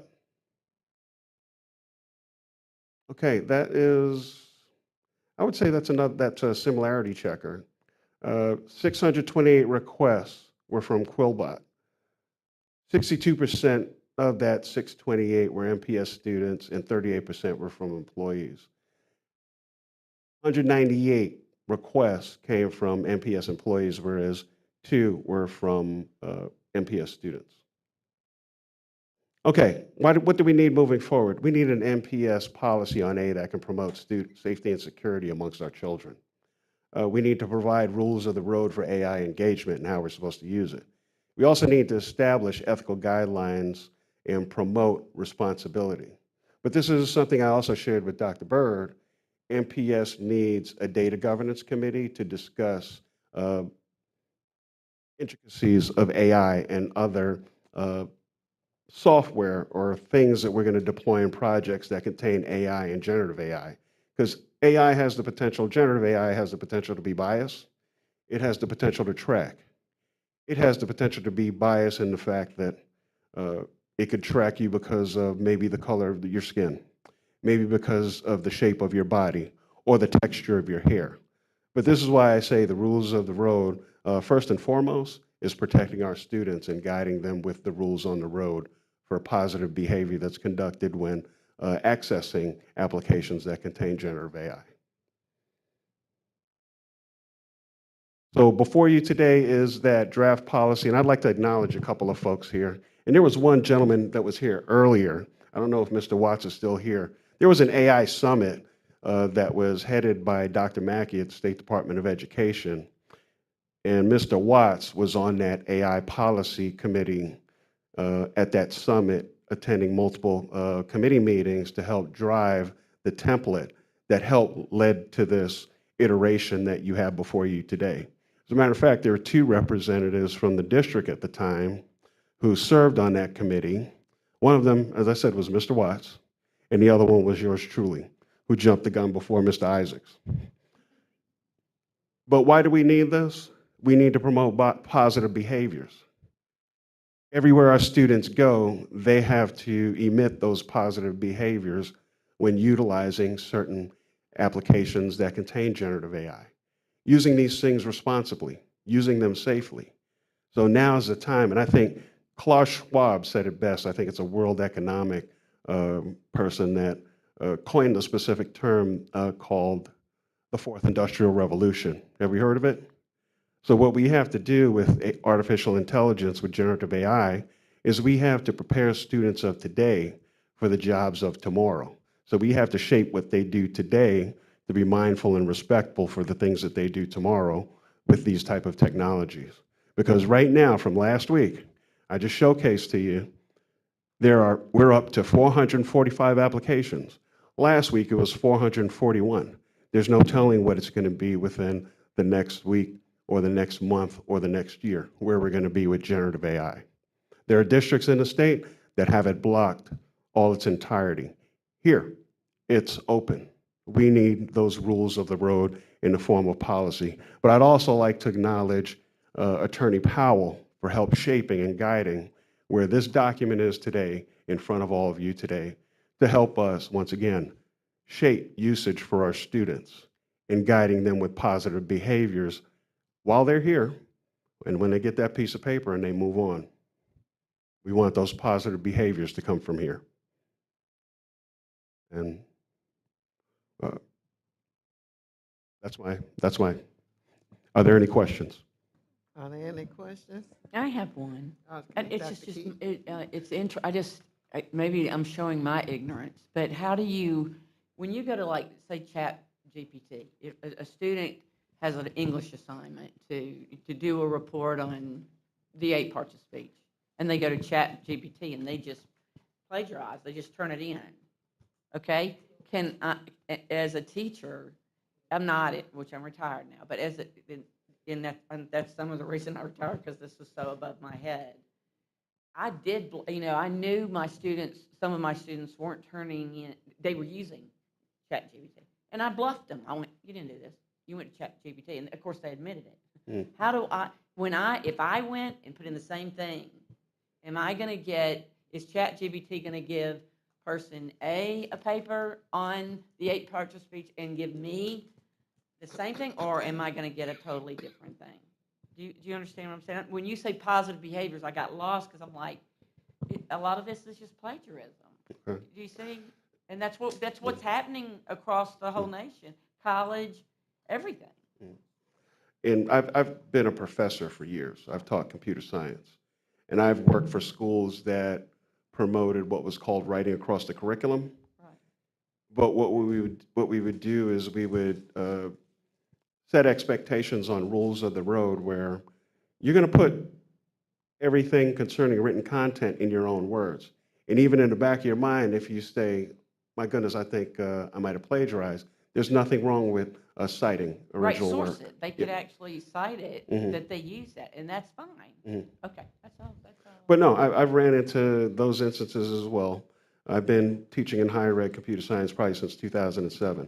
But I could tell you the number of instances that I've had in plagiarism, even at the doctoral level. I taught at the doctoral level for a computer science program. Out of the many instances that I've had regarding plagiarism, I could probably count them on my one hand. And that's since But 2007. my question, Yeah. is Chat GPT, any of these going to give me the same paper that they give that? Is it smart enough to generate? It's a large learning model, so it's going to present what it knows about. So if there are, and here, an easy way to train this is if you want an AI application, a generative AI application to do something or showcase what a picture of a cat looks like, if you put 10 different cats and label them as cats and request, what is a cat? Show me an image of a cat. It could be any iteration of what it knows about. So it's only going to tell you what it knows about. Yes, ma'am.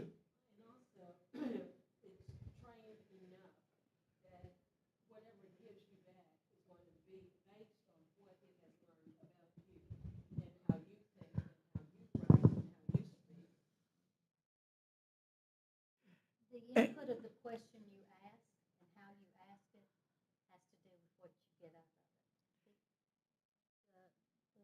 it. The structure of the question. Dr. Bell, I think one of the things that we need to make really sure of is that the educators using AI understand the policy and know the guardrails as well as the students. Yes, ma'am. Because I know I know for sure there have been assignments giving where this is all right, that's all right, and then they come back to it and no, you can't do that.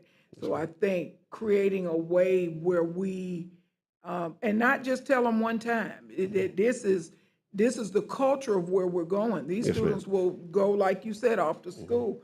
So they need to have some guidelines of where they're going. Hey, Ms. Portis, just to expand on what you just said, there's something that we're going to need as far as professionals here at MPS. We're going to need professional development on guiding us through AI and how we can leverage them with our students. So we're going to need those subject matter experts here to show us what the trends are in education, what's considered acceptable, what we really need to stay away from. Because, as I said, 445 applications, that's a lot to keep up with. 2 years ago, I learned about not just generative AI at a mega conference, but I learned about some assistive technologies that contained AI. One of them was AVA. Another one was C and AI. And some of these things don't just help with education, they help with life. But there's one that I learned about that that threw a red flag, and it's called AI homework. That's out there too as of 2 years ago when I learned about it at Mega. At AUM, they're just offering a degree in AI, artificial intelligence. They've just come out with it this year. I think I saw a digital signage off Taylor Road for that advertisement. So that's how much of a robustness it's out within the K through 12 community. Even before I started, I Googled latest trends in K through 12 regarding usage of generative AI. And the statistics specifically pointed at the UK, early 2025, 92% of UK students will have leveraged generative AI, and 86% globally. So it's being used.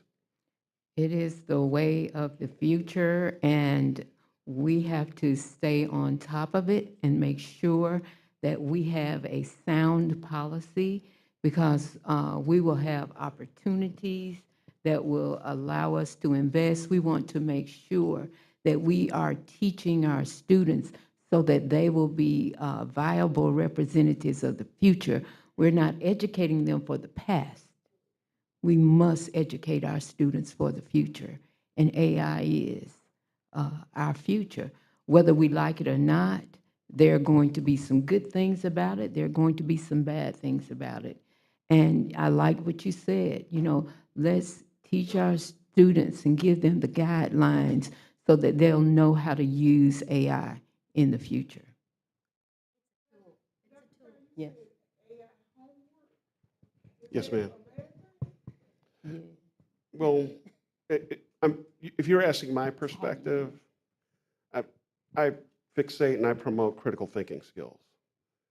But like that question and answer, just to give me the answer to this and output. Mhm.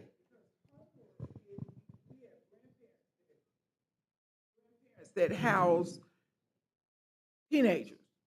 So if they could figure out what the lesson is asking, that may be a help to them Yes, ma'am. within a certain. That's like Khan's Academy. We use Khan's Academy all the time because it gives examples of the work. It's not going to give the answer because it doesn't have the specific problem. But if you can learn the process, you can do the homework. Oh, absolutely. Yeah. We might want to. I got to keep my credibility. Yes, ma'am.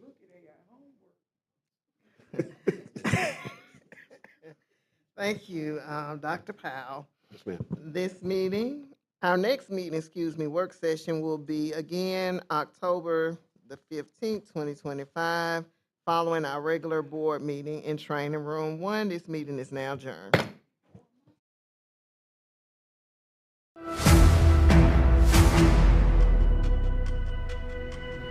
This year, we're aiming high, like superheroes in training.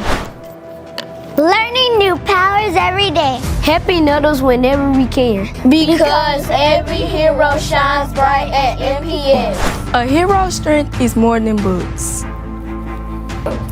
It's about teaming up with friends. And using powers for kindness.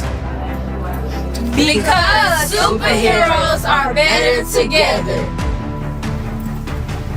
BMX, BMX, BMX, oh! Can heroes learn big things too? Yes, we can!